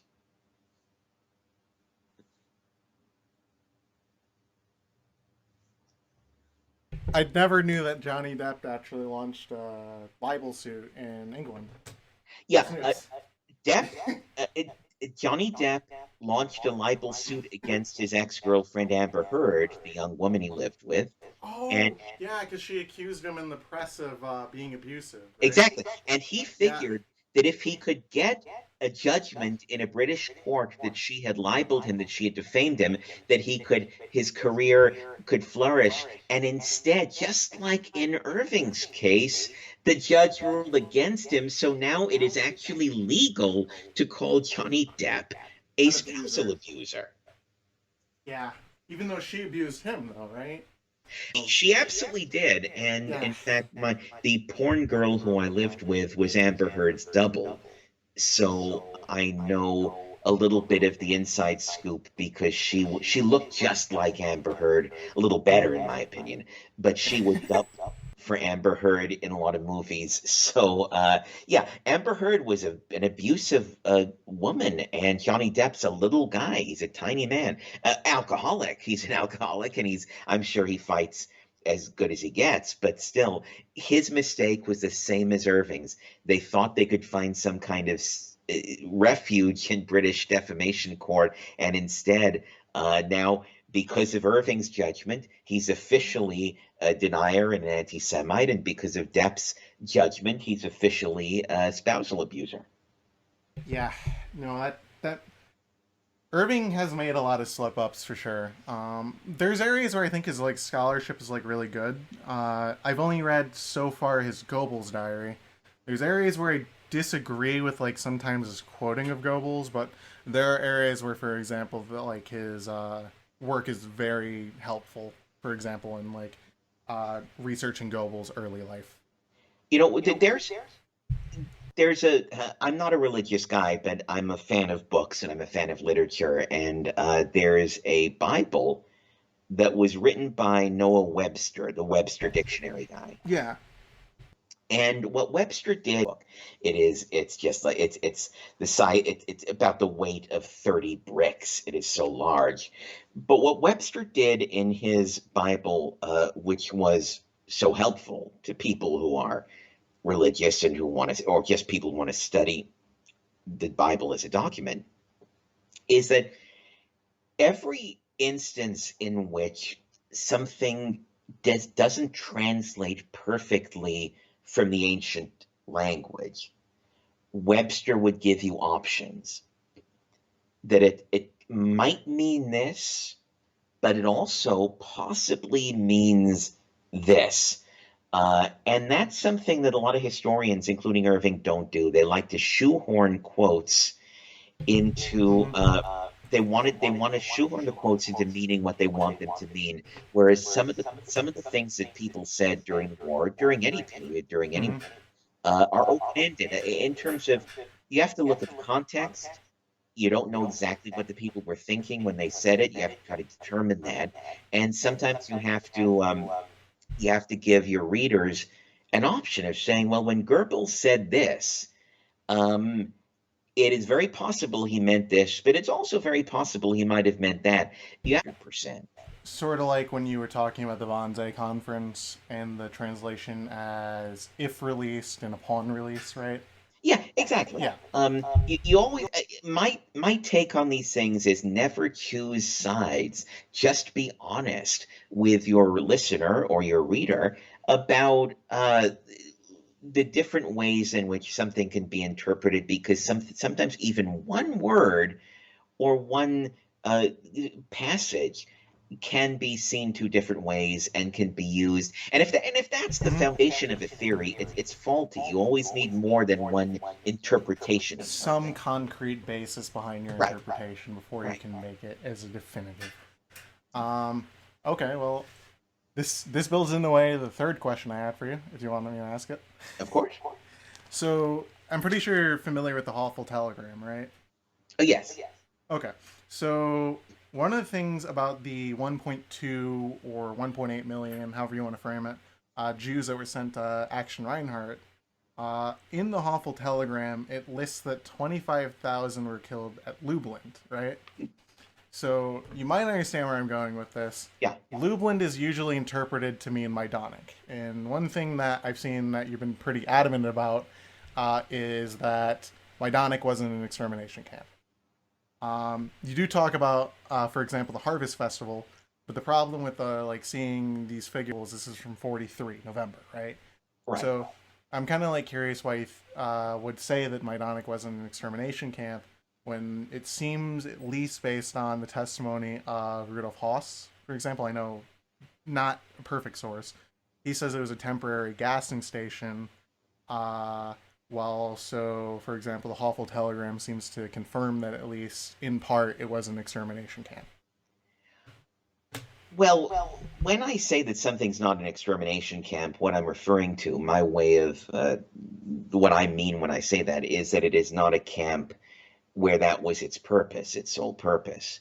Okay, That's so that. you That's mean like not it's not Treblinka. People could go here for I labor think it's a purposes. yeah. I think it is Okay. important, uh, especially for and not only accuracy, but just for helping people, lay people, to understand this division between the deniers and the real historians, and all of the people on the periphery.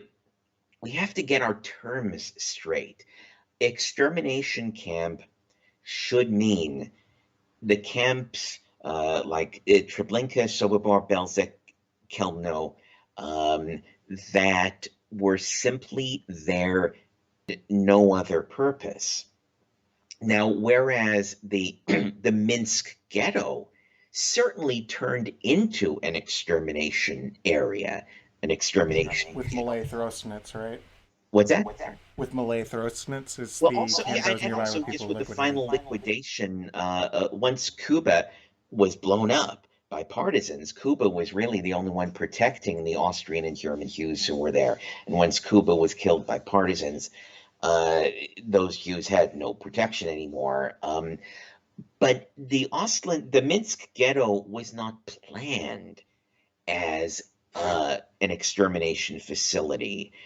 It Mhm. became one. So you have various degrees. You have camps like Treblinka that were planned and only used as extermination facilities, and then you have a place like the Minsk ghetto that was initially just supposed to house the German and Austrian Jews until the war was over, back when the Germans thought they were going to beat the Russians immediately and easily, and then it turned into a place of extermination.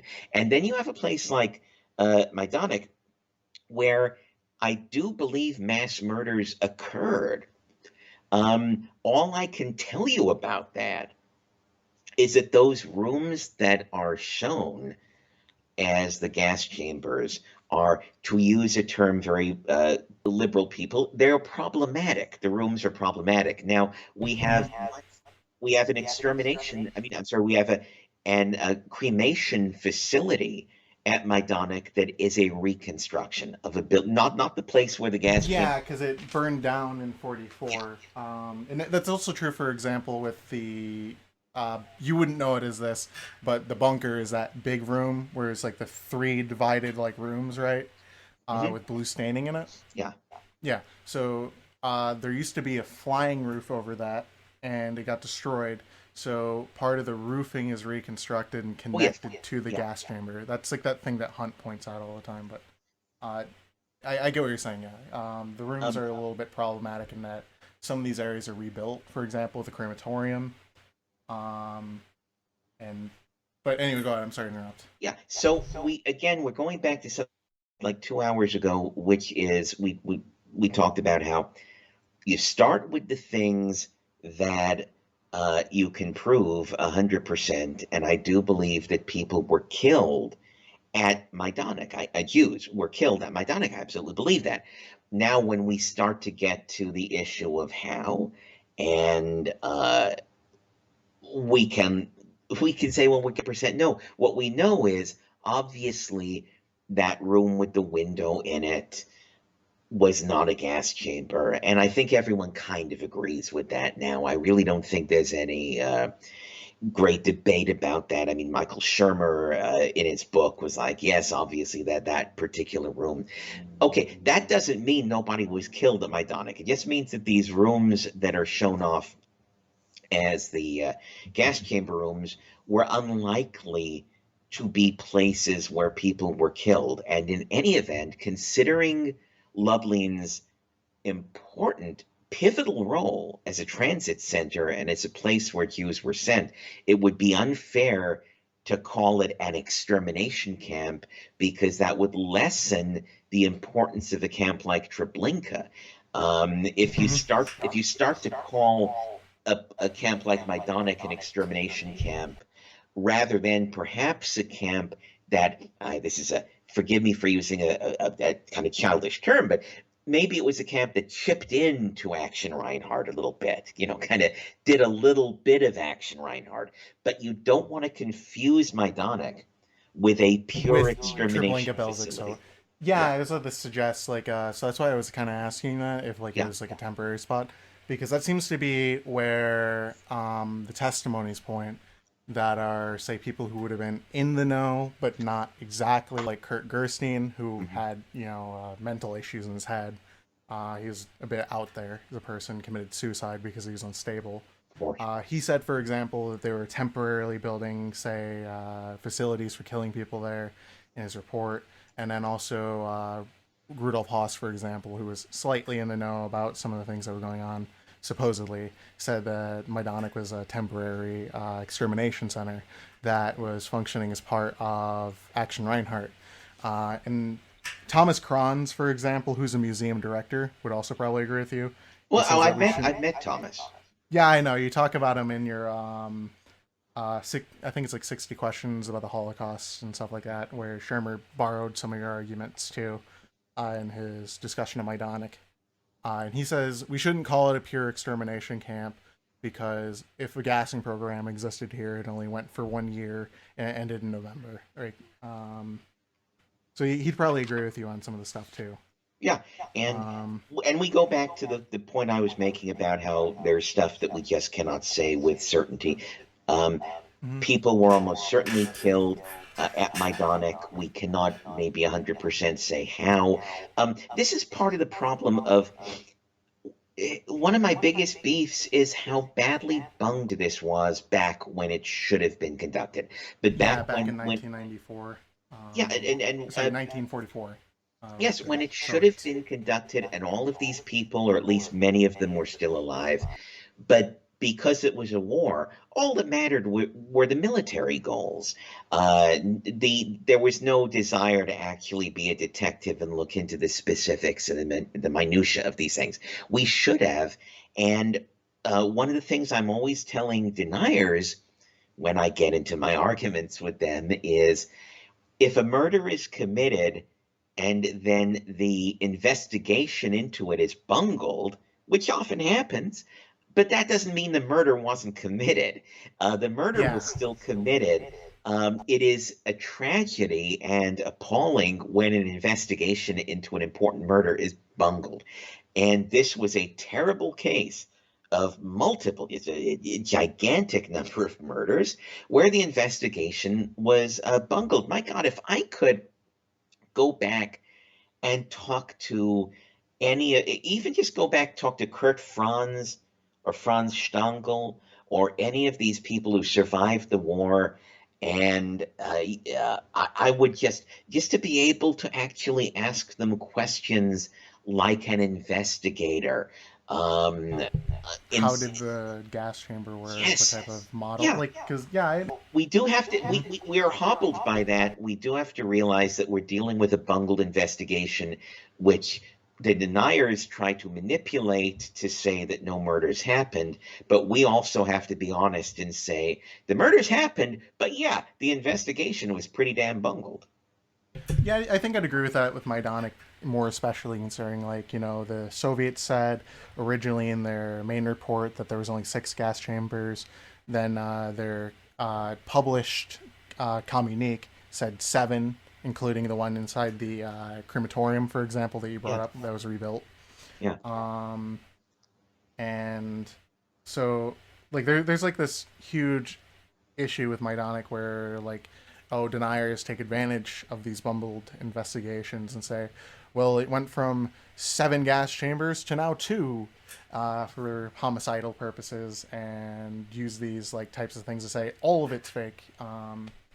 Like, for example, is it okay if I throw like 2 cents at you, for example, with like Majdanek's gas chambers real quick? Like, for Sure, of example, course, opinions on them. of course. Um, so, like, things, for example, I would raise against, like, say, some of your old objections to them.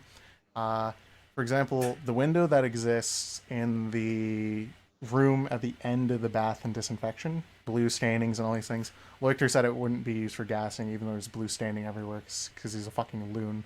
Um, but that window, for example, we have a photograph from summer of 42, and the window isn't present there.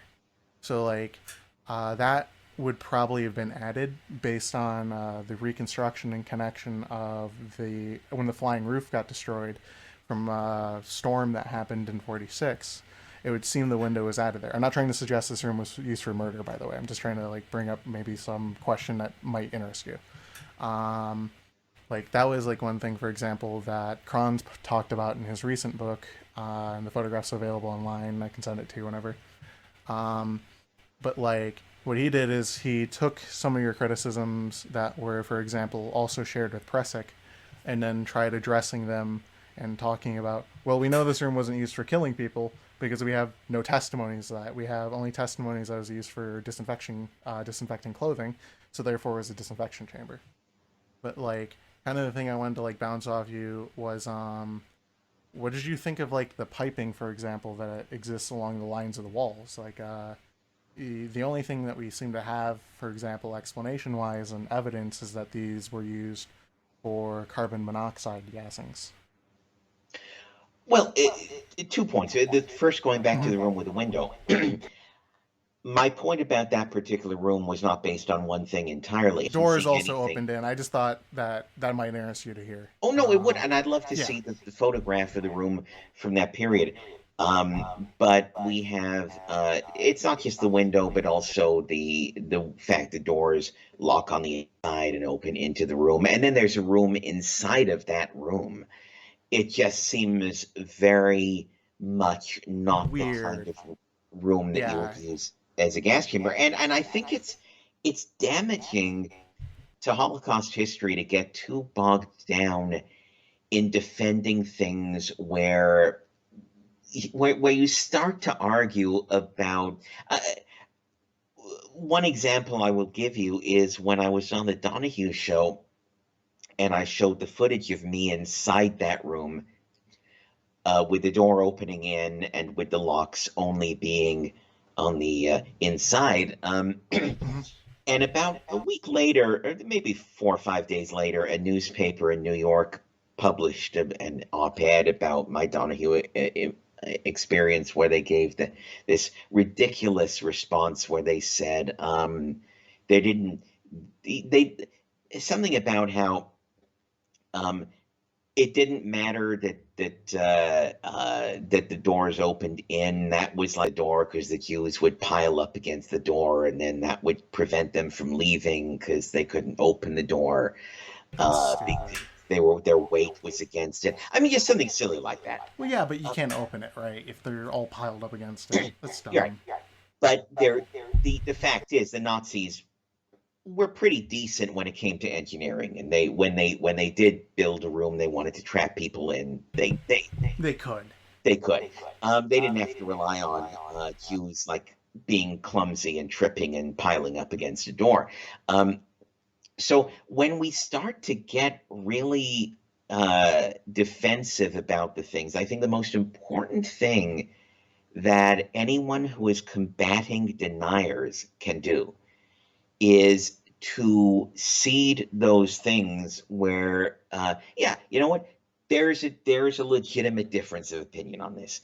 In terms of that room, that particular room with the window in it, with the doors that lock on the inside and that open into the room, and where there's a storeroom, an actual room inside that room, there's a Yeah. legitimate difference of opinion on that. That doesn't mean that I can say with certainty, I would not stake my life on was anyone ever killed in that room? I won't stake my life on it. But also, you shouldn't stake your life on that someone was killed in that room. What we should say is this is something that is absolute, that this particular room. No, yeah, because the other ones, for example, have doors that open outwards. I don't think you're describing. I've read enough at least about Mydonic to know most of the objections, because like everything you brought up, for example, these aren't denialist positions. These are all raised by Presic when he wrote about the Leuchter report back in 1985.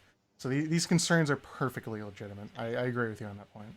And then as far as the piping in one of those other rooms, um, I'm the first one to say that I am not sure what that was, and I would love to know more information if there were any Mhm. work orders, any blueprints, anything at all in terms of seized documents from the camp.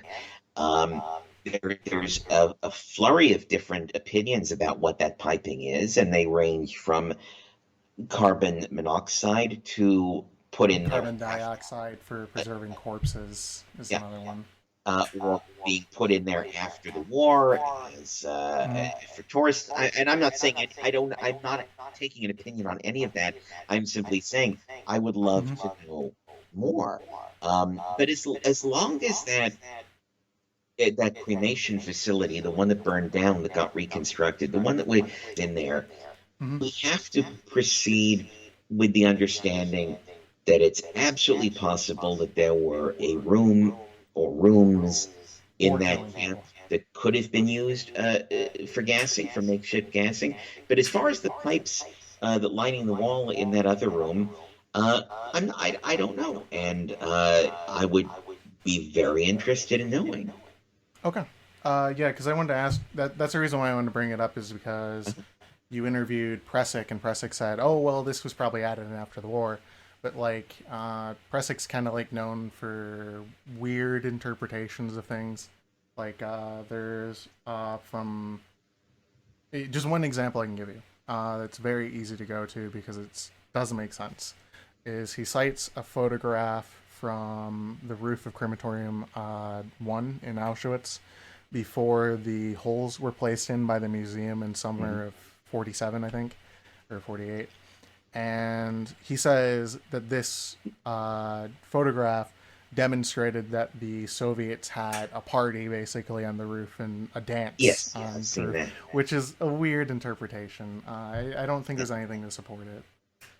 Um, Um, and that's my point about people will have their opinions about that metal piping, mhm. and we have to all be a little bit humble in saying that question.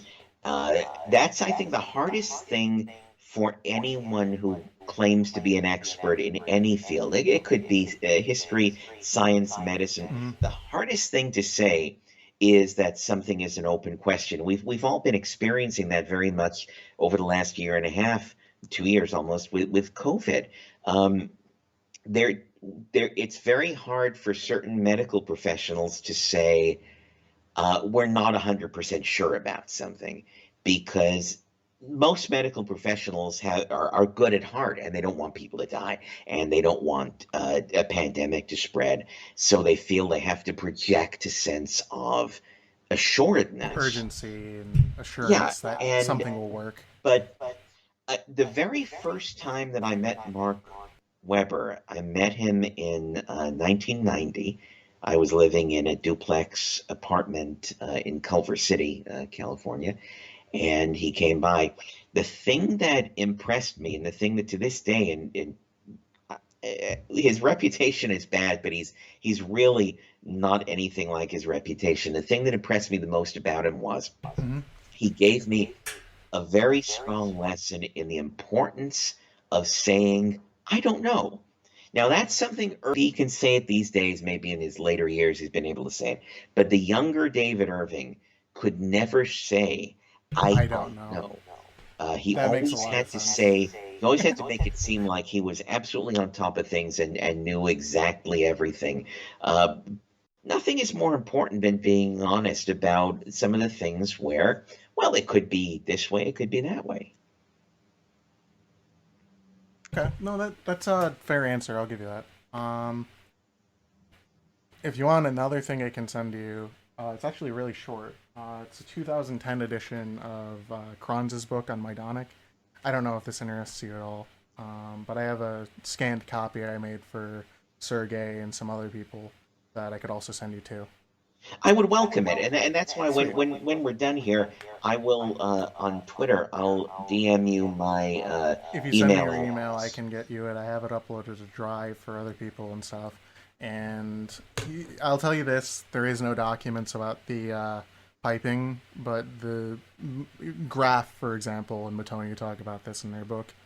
Um, One of the main problems is a lot of the documents about the construction of this place was burned, Hmm. um, because part of the construction archive caught fire either intentionally or unintentionally by the Germans before the Soviets took over. So this is where I can agree that maybe the basis behind it's kind of like we have evidence and reason to believe stuff, but we don't have proofs, if that makes sense, like definitive proofs. Um, it's really important to not get i- distracted because the deniers will use a lot of peripheral issues. I Yeah. like to stay very focused on the core of the Holocaust, because the core of the Holocaust, especially the period between 1941 and 1943, 43. is absolutely ironclad. And And undemonstrable, basically, is a point. Yeah. yeah, so it's when people when will get on, and a lot of times they cite my work when they do this, because my thing in 1991, 92, 93 was talking about doors and windows and things like that. But Yes. what they don't get is that I was involved in a process. This was not the the final word for me. I was simply going there and reporting things I saw, but also learning more things as I went. And when Irving gave that talk at the '94 conference about the Goebbels diary, the point is when I said, okay, we don't got to talk about doors and windows anymore. We Yeah, need to speak. Yeah, we have to speak we about documents. yeah, and people will grab things that I said in '91 and '92 without realizing that they are taking one moment out of somebody's journey, out of somebody. I mean, that sounds really corny. I was on a journey. I hate to say that, but Yeah, they're I get taking it. one moment out of somebody, a young person's journey from here to there, and the only really appreciate that journey is to look at the totality of it, and not to go back to one of the things that was said at the beginning of it and use that as the totality.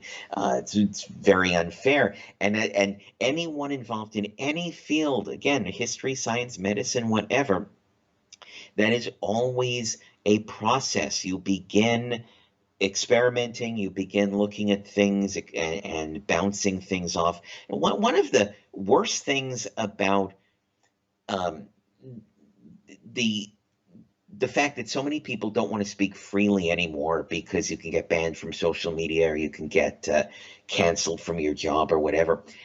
It's so important to just be able to speak freely, to bounce things off of people, because we see things and we want that. The only way to really determine that is to have open Open conversation. speech, like, because to be honest, like that's exactly what I'm trying to do here is trying to bounce Yeah, ideas off you that I think are critical of some of the views you hold or stuff like this.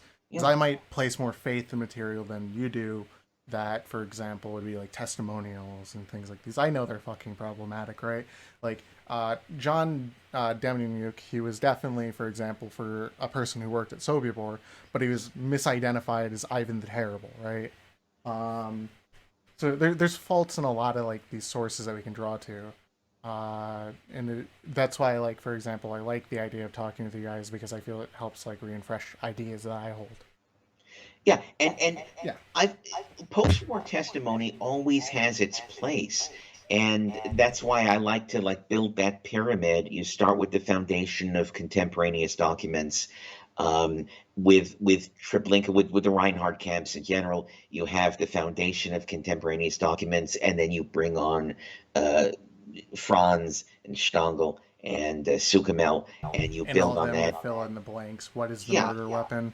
Like, yeah, yeah, if you have like for example a stabbed body, but you don't have the knife for stabbing them, but someone tells you there's a knife, that's at least some evidence to fill in the gaps, right? exactly, Yeah, exactly. no, I can get this. Was the level of investigation that was done back when it mattered, back when these people were still around. We just have to, us who live now, who try to think about these things these days, we just have to deal with the fact that we have to come in so many years after an investigation Yeah, did not work properly, and then we just got to do our best with it. And it's difficult, and we always have to deal with open questions and things where we maybe not will not come to a firm conclusion about things, but we simply have to do our best to grasp at it without ever wanting to try to shoehorn any conclusion into anything. yeah, I can agree with that. There's a book that wouldn't be, say, exactly relevant for you, considering you do talking mags. You don't do like history as a profession. And this is like, for example, why like I generally could find myself a lot more sympathetic to a lot of the things you hold and views and whys and like that. Is there's a certain element to like writing history where there's silences is a term I'm stealing from a guy named Trio. He wrote a book called Silencing the Past. Mm, He's an anthropologist. He's not a mm. historian, but I think when it came to his writing, the one thing he realized is like history isn't just, for example, like stating the facts, as like some people will argue, but it's not all relative either exactly. But like the main element is will leave out unanswered questions, for example, to some of like the things you could do in your previous research where you went to like Mauthausen and saw, well, the doors could be opened from the inside, and like for example that you go to Dachau, for example, and some of like the things don't really, you don't have access to everything. For example, when you go to Dachau, the ventilation system, for example, is locked off from people. Later had to go look at it through a fucking window. Um, so like I'm very sympathetic to like a lot of the reasons behind why like these things that we'd want answers to usually can't always be there because May like I art. tell you a Yes. may I tell you a Mauthausen door anecdote Yeah, sure. that just happened last month? So this is something I haven't written about yet. That you'd be the first person I've mentioned it to, but you might find it interesting. Just ask her quick. Do you want me to cut this segment out, for Oh example, in no, case no, you no, want no, no! I to? Okay, might write about sweet. this in the future. That's fine. Okay, so You yeah. said as much as you want. It's not nothing that is personal. I think you just might find it edifying. Um, so I'm on YouTube a month and a half ago or so, and for whatever reason, YouTube recommended that features a bunch of scientists or people who claim to be scientists, and Michael Shermer's in there. And it's a whole bunch of people talking about how do we know for certain about science and history and skepticism and all this stuff. So I click on it. I didn't go looking for this. It was just recommended to It me. just fell on your plate. Yeah. And I'm watching it. And so Shermer is one of like 20 people in the video. And he comes on at a certain point. I was really just curious to see his part. And he says, and again, paraphrasing here, but the video's up. Yeah, I can always send you the link. And he says, like when I'm fighting Holocaust deniers, uh, it's really important for when you have to realize that all of their crazy arguments, you just have to do some research. For example, there was this crazy denier. He doesn't mention me. He doesn't say anything about me. He doesn't mention any names. But he says, so these deniers, they're talking about this camp, Mauthausen, where the doors uh, open in and the doors can't be locked. You can't lock the door. There's no way to lock people in there. And I've well, heard him say this before too. what's that? I've heard him say this before. He writes in his book too. And then he says, well, it turns out those It's aren't from the real the doors. real doors. They're from somewhere else. They're on They're from display, and he somewhere else. doesn't tell you where. And the real doors are in a museum. So I went back and I reread Denying History, his book where he devoted 50, 40 pages to me. And he says the same thing. He says, those are not the real doors. The real doors are in a museum. So I emailed him not as me, because I know that he won't respond to me, but I emailed him as someone else, not impersonating someone else. I just emailed him as a guy who, A random anonymous. a person. random, and I said, I saw your video. That's fascinating. Can you tell me what museum the doors are in? I'd love to know more about this. Where are the doors? Because it's important that we know this to fight to fight the deniers. And Shermer, he gets back to me. He's one of these guys who will usually, because he's always trying to look for subscriptions for Skeptic magazine. So he likes to communicate with fans. He's hoping for a donation or the like. Yeah, where you can subscribe and get a Yeah. new person and so on. So he gets back to me and he says, "Well, I'd have to go back and check my. But you just mentioned this in a video like a week ago. You know, if you don't remember something specific, don't mention it until you go back and know what you're talking about. Like there's a lot of stuff I don't remember from the 90s, and so I'm not going to say it if I get access to a video that's going to get a couple million views. So Yeah. so he says, I may have to check my notes. I think the museum is in Hungary, I think. Go, but I'll check my notes and I'll get back to you. Of course, he doesn't get back to me.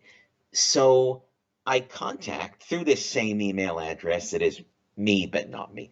I contact the Mauthausen Museum and I ask one of the people in charge of the exhibitions there. I say, I'm trying to find information about. There's this video on YouTube that the doors are not the real doors, and that the real doors are in a museum. Can you tell me anything? You know, I just would love to know info. And they get back to me, and the gentleman, I'd have to go back, and remember what his name was. I mean, even this was only like 3 weeks or a month ago, but my memory is just not what it used to be. But the guy from the Mauthausen Museum says, no, that they are not the original doors. The original doors vanished, not at a museum. They are not anywhere we know they are.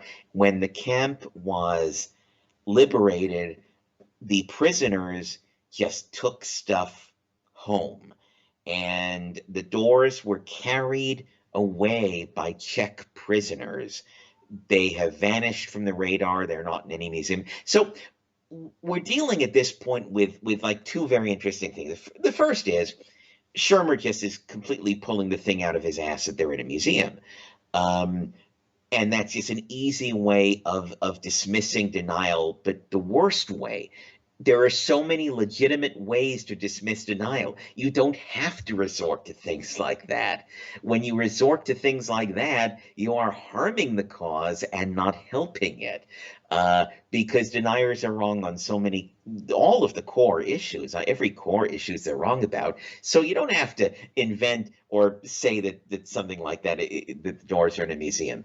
And then there's the question, um, that maybe it happened that at the end of the war, the prisoners unscrewed the heavy metal gas tight doors and carried them home. Maybe that happened.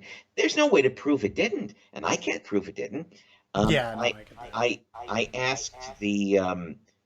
I asked the curator who I was emailing. I said, "Well, these new doors, the doors that were put back on there when the museum was opened, were they taken from somewhere else in the camp, transferred from this room to that room, or were they fabricated specifically for to look like gas chamber doors?" And he was like, "No, they were just taken from somewhere else." So you have a kind of shady notion. Okay, the prisoners' doors, or maybe they put them on an ox cart, I don't know, and take them back, and then Mhm. doors are taken from elsewhere and put on the room. Maybe it happened.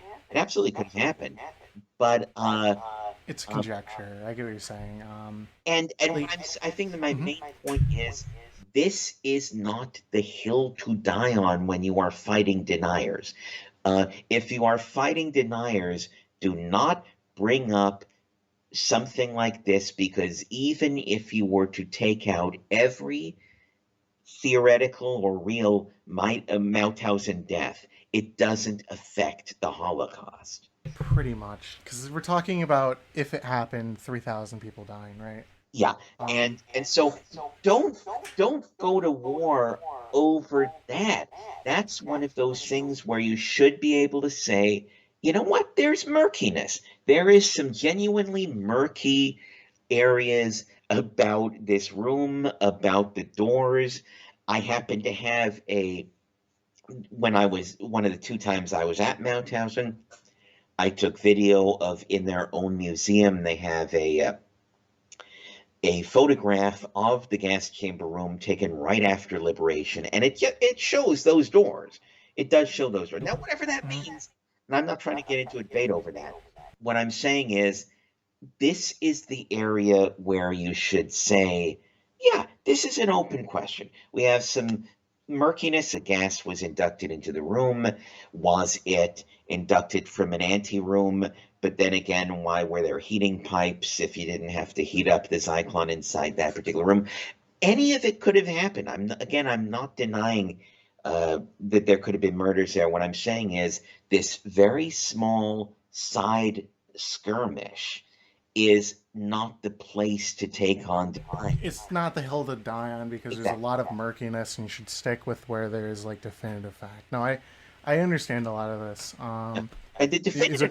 the Hmm? definitive stuff is the core.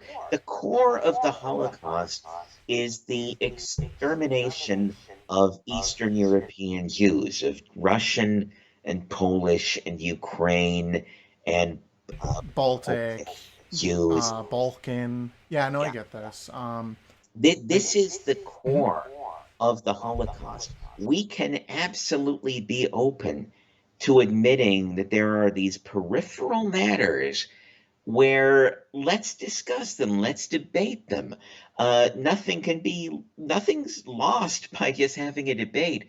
We maintain the integrity of the core of the history, and then if we want to debate, okay, 3,000 deaths here, deaths there, um, we debate that when it's appropriate and when there really are open questions, and that's the best way to defeat deniers, is to not get, because if I were an Eric Hunt, or one of those kind of guys, well, I would take this Michael Shermer door in a museum thing, and And abuse the fuck out of it.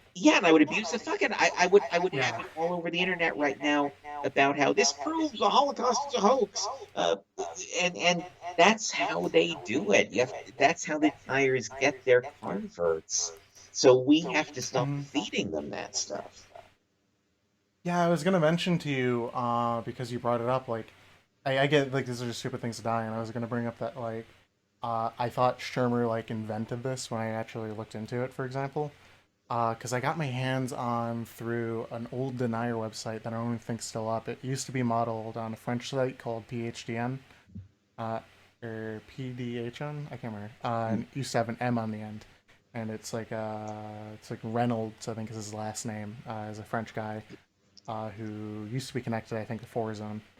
And on his website, he had the United States report on by Jack Taylor on Mauthausen, and like the doors are like these big, bulky wooden doors with like kind of like a plate glass window and stuff like that. I thought Shermer invented all that. I don't know if you've, for example, like seen the stuff I'm talking about, but Well, I need to get access to it the one day. curator at Mounthausen sent me photographs of doors off their hinges Yeah, that, and I was gonna mention that one of the doors in there is like a wooden door, right? That's kind of like roughly what I described too. yeah, And it's yeah. off its hinge. Yeah, the Americans had it off their hinge, from as far as I'm aware, because everything was kind of like torn out. Because there's Mhm. like that like ammo box, for example, that has like the guy like holding the two Zyklon B things and like a pipe going into the wall. Because this is how like it's described to have worked, and stuff like that. So I just didn't know if, like, for example, you knew about Taylor's report or not. I don't know what the fuck happened to these doors. I'm not gonna even try and speculate. I just thought like maybe I might bring that up too, since we were Yeah. talking about it. No, when I Yeah. had it was a Mhm. very edifying back and forth with the curator. He sent me photographs of what are apparently, according to him, the real doors before they were carted away for whatever reason. And one of the things that I always tell people, I may or may not have written this in my book. I never read my book. I wrote my book, and then I had to edit it with a copy editor. But then I don't go back and reread my books. I don't remember if I said this in my book. But the important thing to keep in mind when talking about any of this stuff, rule number one is Nazi. Nazi philosophy was uh, anyone who they felt needed to die would be killed. I mean, there was no due process. Jews or other dissidents, but especially Jews. So there's at any point where there are Jews interacting with Nazis in Nazi Germany, there is the possibility that they might have been killed ad hoc, that they might have been killed in a way that wasn't planned, or the way that was taken on the individual initiative of a particular commandant or Mhm. Gruppenführer. So um, any of this could have happened. I think my bigger point is simply when you invent something like, don't worry, the original doors are in a museum. What you're doing is handing the deniers a demonstrably provable falsehood.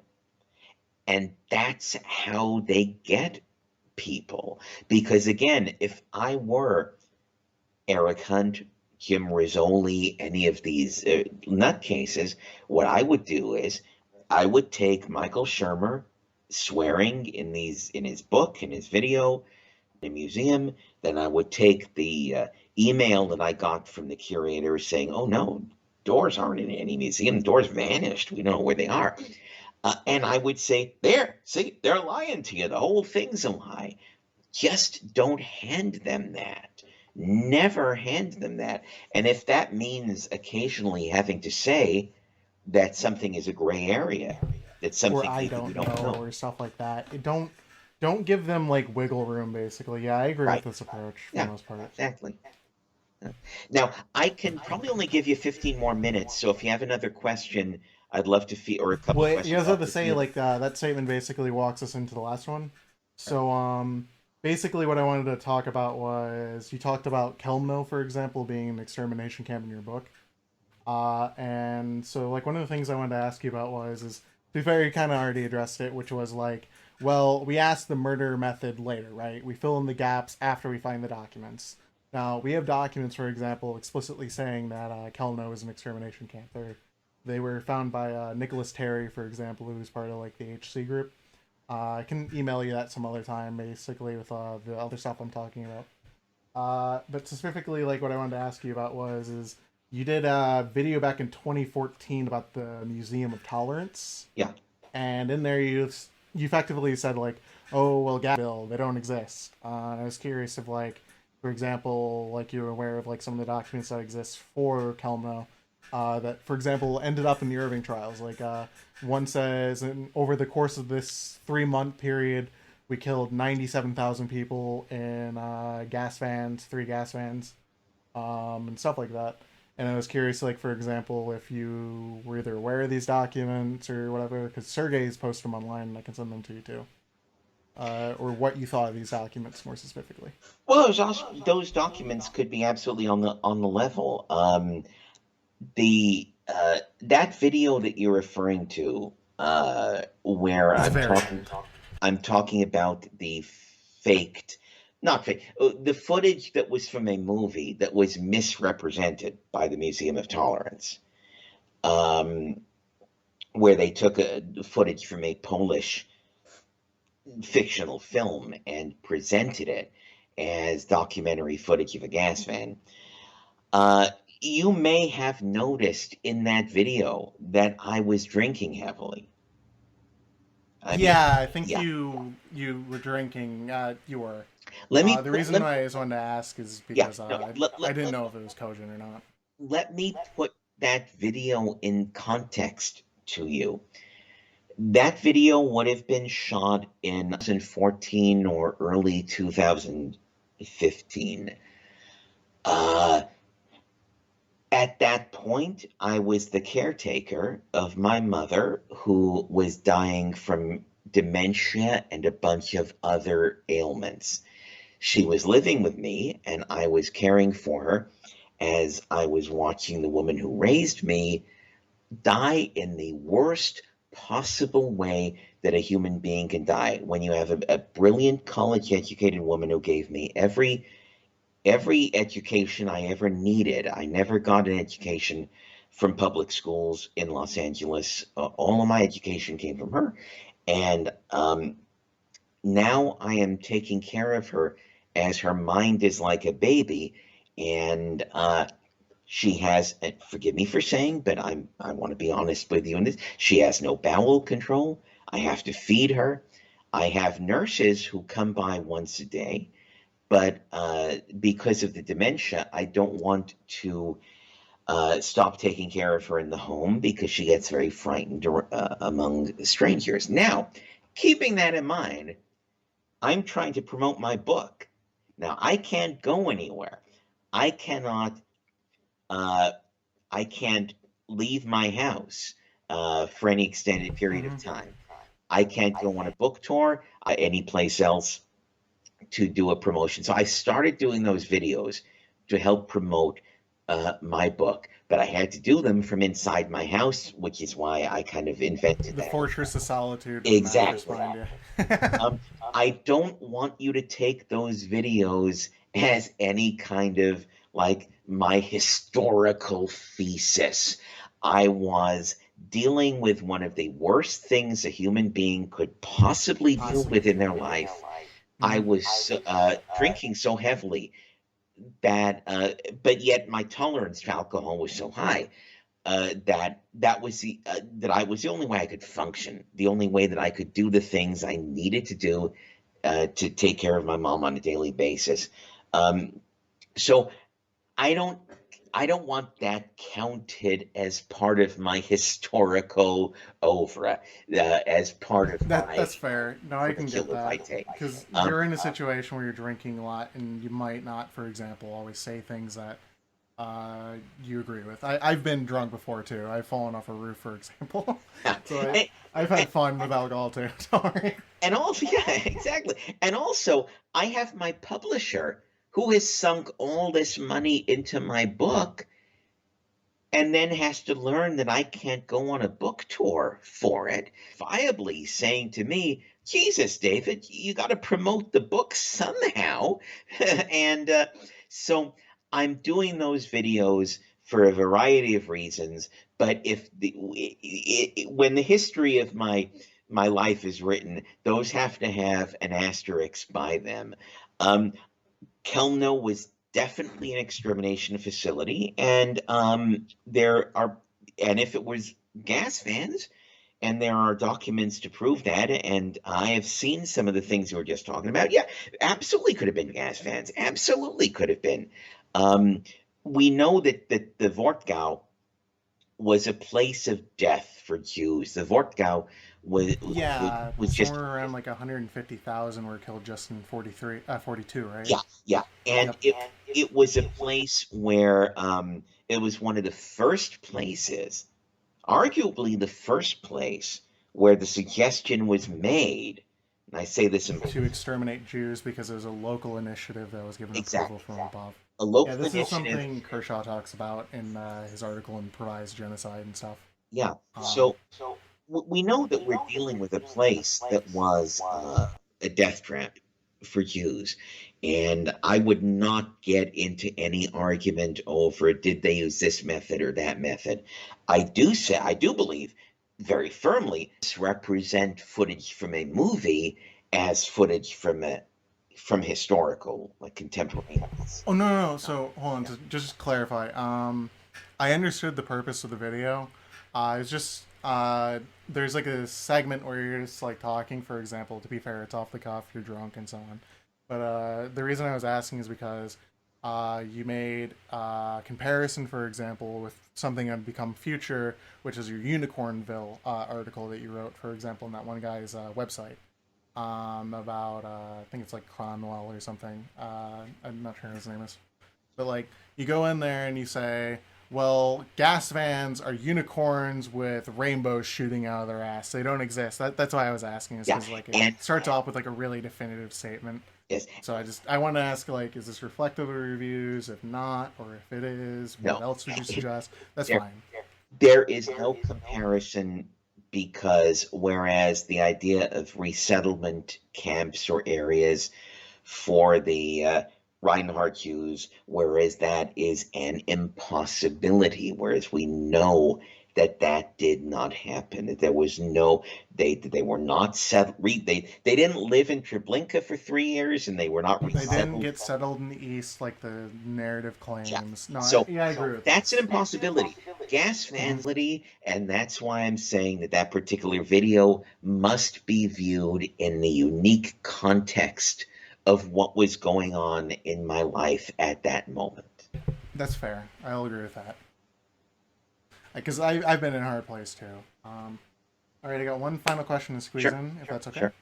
So, one thing I noticed about, for example, your videos is that you kind of like or your thesis of how the Holocaust went through is you talk a lot about how Himmler and others talked about the Holocaust in past tense. But one thing I kind of wanted to like bring up was maybe a suggestion that Auschwitz, for example, was like a directed place of mass murder in relation to Chelmno. Is there's two phases of Chelmno, right?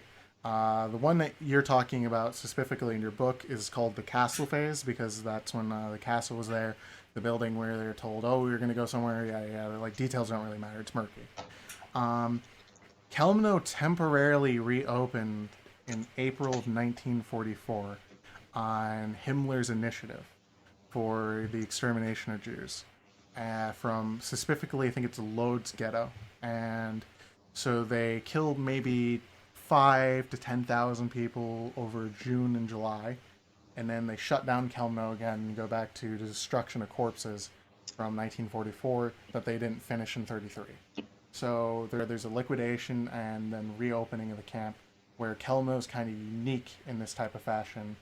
And so what happened to the rest of the Jews from Lodz is they were deported to Auschwitz for killing because Himmler specifically said this place is meant to be liquidated. We need to get rid of these Jews.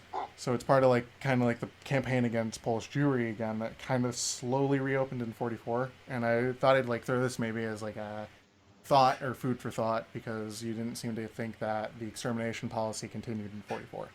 or a cogent one, as I should say. Well, this is one. This is going back to my point about the Hungarian action, where we cannot be certain that Hearst at some point didn't get overwhelmed and decide to start going back to his old ways. There used to be a debate.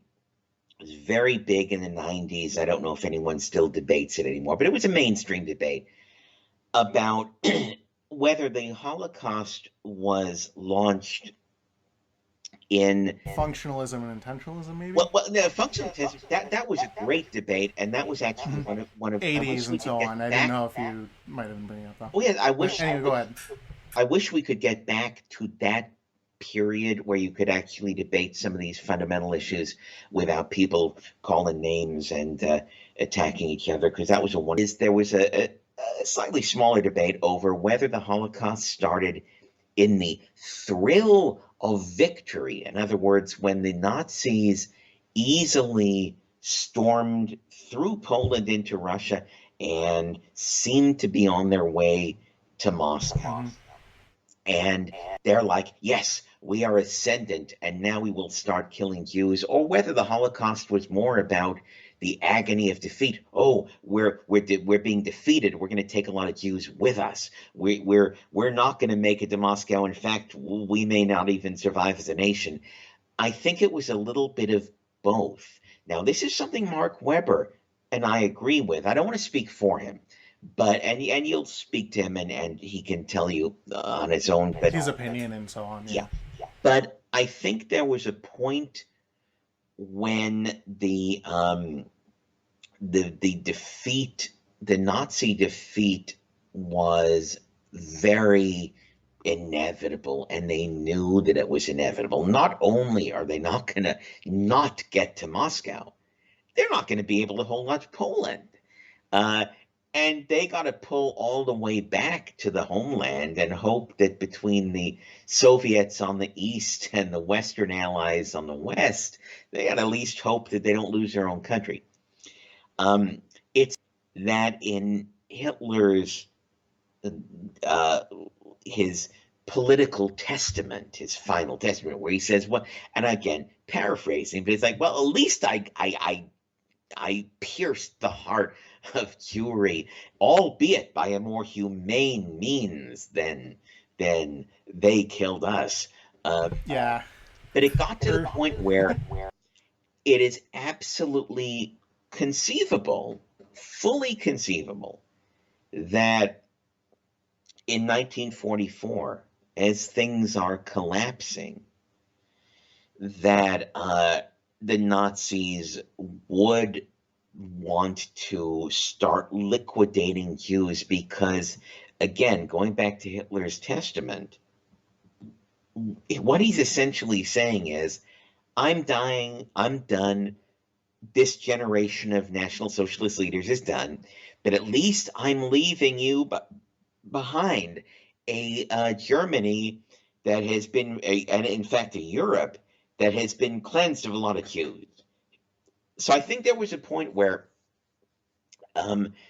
it's very likely that they did begin killing Jews again, although I also believe that any Jews were not killed because the Nazi labor force was just so sickly and just so poor at that point. But it's very likely in 1944 that the concept, the whole idea of why they're killing the Jews kind of shifted from what it was in 42 to where it was more about, well, we are the ascendant power, and let's cleanse this place because we're about to take it over, and then we will cleanse other minorities too, and we will eventually exterminate the Slavs slowly by sterilization and other things.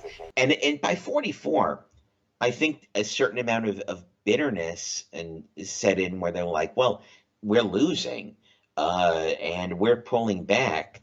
Let's at least take some Jews with us because these bastards have been fighting us the whole time. I mean, typical Nazi ideology.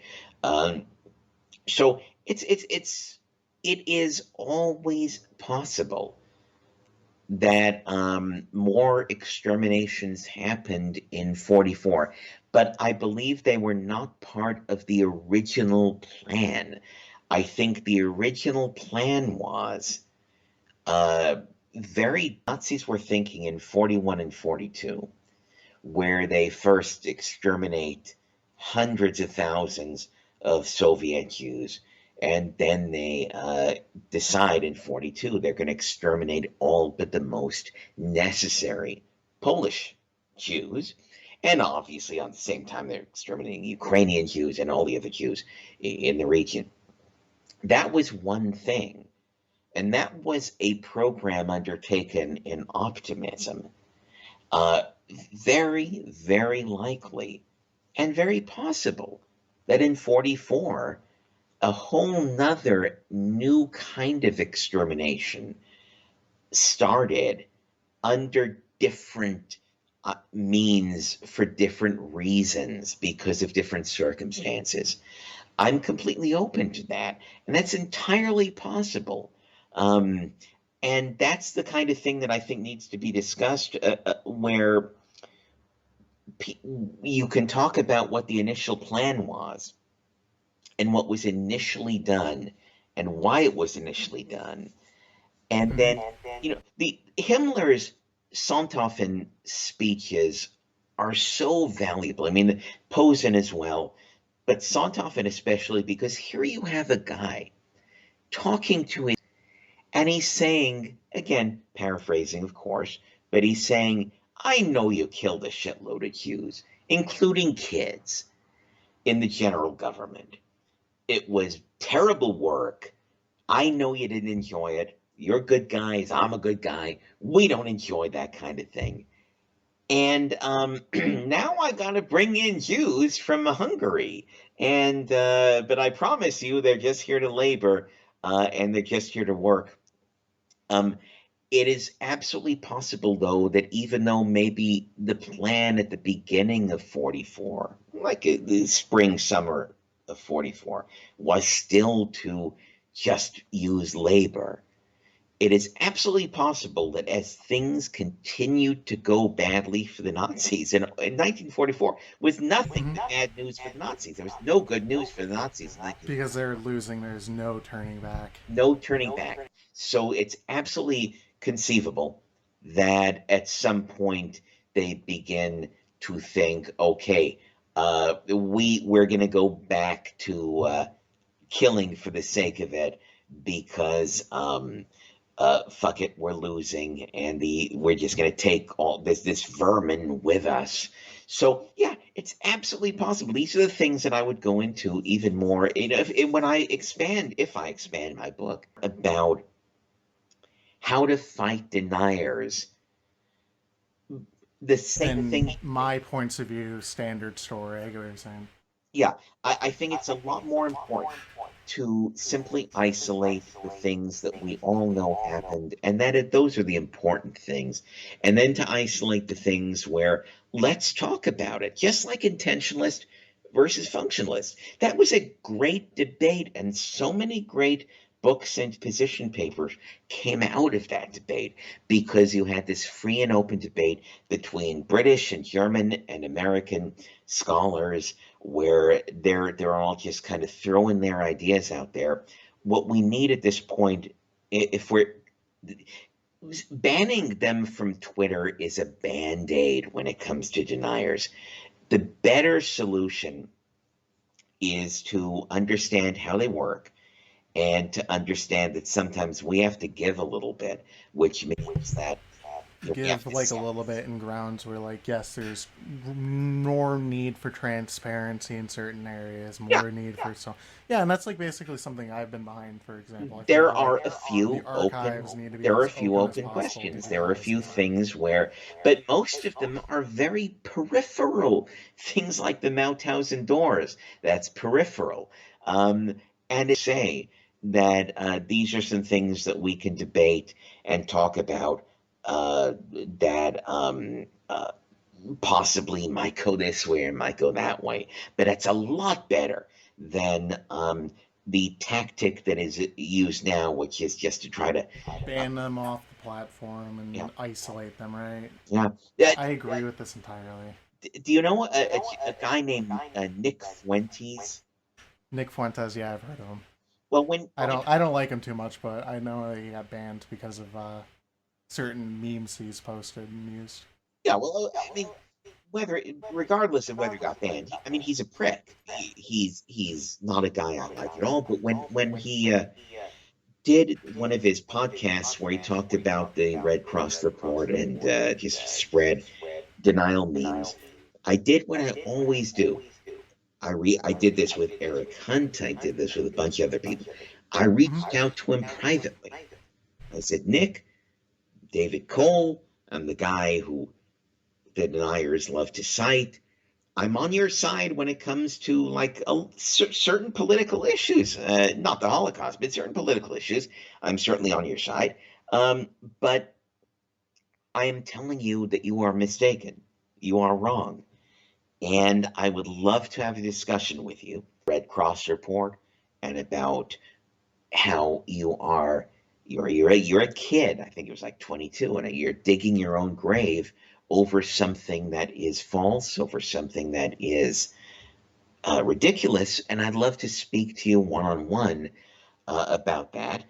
And he never. Not only did he not respond to me, he blocked me on Twitter. Um, That doesn't surprise me. yeah, but that's what I always try to do with these young guys who are flirting with denial or getting involved in denial. I don't come at them initially like, you stupid asshole, you Nazi son of a bitch. You reach out and try and help them. I But get that. yeah, because I'm like, you've Hmm. probably seen my work. So, as the guy who you've heard about, let me tell you where you are mistaken as a friend, so that you don't go about repeating things that are untrue, that are also going to harm you in your ability to communicate other aspects of your message. But sometimes it works, and sometimes, like with Fuentes, it Sometimes might it work well. doesn't. Sometimes it works. Yeah, Well, I'm gonna go ahead and like basically kind of like close it up so we don't keep you. sure. The funny thing is he actually mentioned that someone messaged him about this. He said it was from IHR and stuff like that. But he said that like someone reached out to him in a debate about the Red Cross. I didn't know he blocked you over it though. Well, he really, because I know that Mark Webber never doesn't even know who Hmm. he is, so he had to be referring to me. Wow. That's what I So, thought. so he actually mentioned that, and yet he never got back to me. Yeah, he mentioned it. He said that like, oh, I got these people from the IHR. They're sending me stuff. They're like, oh, don't use this Red Cross report. This is much better. It's like IHR didn't send you that. They don't deny this stuff anymore. I've read Weber's 2007 article, right? Yeah, yeah. But it's been lovely talking to you. Actually, this actually went a lot better than I actually expected, conversation wise. I'm glad I got like I'm not going to call them concessions, right? But I'm glad I got clarification in certain areas where maybe I might have had like misperceptions of like certain aspects of your points of view. One key example would be, for example, like the gas fan issue. You basically gave me context where it's look, don't take me with a grain of salt when I'm talking here. I'm just trying to like promote my book, and I wasn't exactly in the best place with all my like choices of words. Yeah, Or absolutely. behind that. That is Yeah. not something that I would include in my curricula vitae. That was a video I was doing because my publisher was pressuring me to do something, to put something online. But at the same And time, get as much attention towards stuff as possible. yeah, but at the same time, my mom is Irish.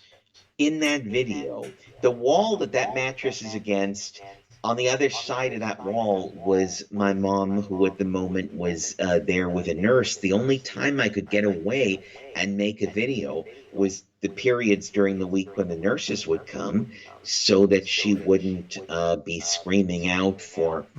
It was a terrible time in my life. So nothing that I did in that period, in terms of those heavy drinking videos, that is not the kind of stuff that I'm going to swear by. That was stuff I was doing for, you know, under the worst possible circumstances. So I'm glad I was able to clear that up for you. That's good. Also, Mathis wanted me to tell you that he hopes you're doing well and that to send you his regards because I messaged him yesterday that we were going to be talking because I sent him some stuff basically. I try to feed him information too. Like I sent him like some stuff about the Einsatz group and so on. We talk about Rwanda too because it's like another area where we have some overlap in where we study. So he wanted me to say that like he hopes you're doing well and all that. Mathis is a great guy. He's a great guy, yes. He's I've had nothing but really edifying conversations. I mean, email conversations with him, and I appreciate that he's hoping I'm. Please give him my best. I think I'll listen to this. I can't promise you it's like 2 hours long, Yes. maybe. Oh, now I'm looking at my. We have been recording this for at Talking for least 3 hours, of which My God, two and a three half are hours. recorded. Yep. Yeah. No, that's actually perfect because this basically fills in. Actually, I thought I'd only have you for an hour, so I was like worried I'd have to like rush through this. But to be fair, I got more information than I was going to even be asking for, so I actually owe you a great thanks too. Um, Thank you for offering to help me out. Reach out to Weber. I'll try and hit you up on that if you send me your email, and I'll send you along with like that the stuff I promised you. Yes, absolutely. I Yeah. will. So That is a promise, and I love a good, rational discussion, and you've given me a wonderful one. This has been. I've There's not been a moment where I've been thinking, oh, how can I get out of this?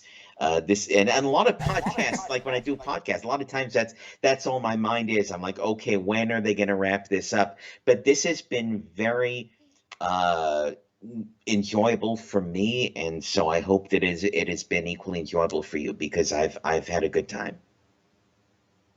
all right. Well, I'll go ahead and see you off then, and yeah, talk to you later. You See you. bet. Thank you, and I will talk to you soon. No problem. Bye bye.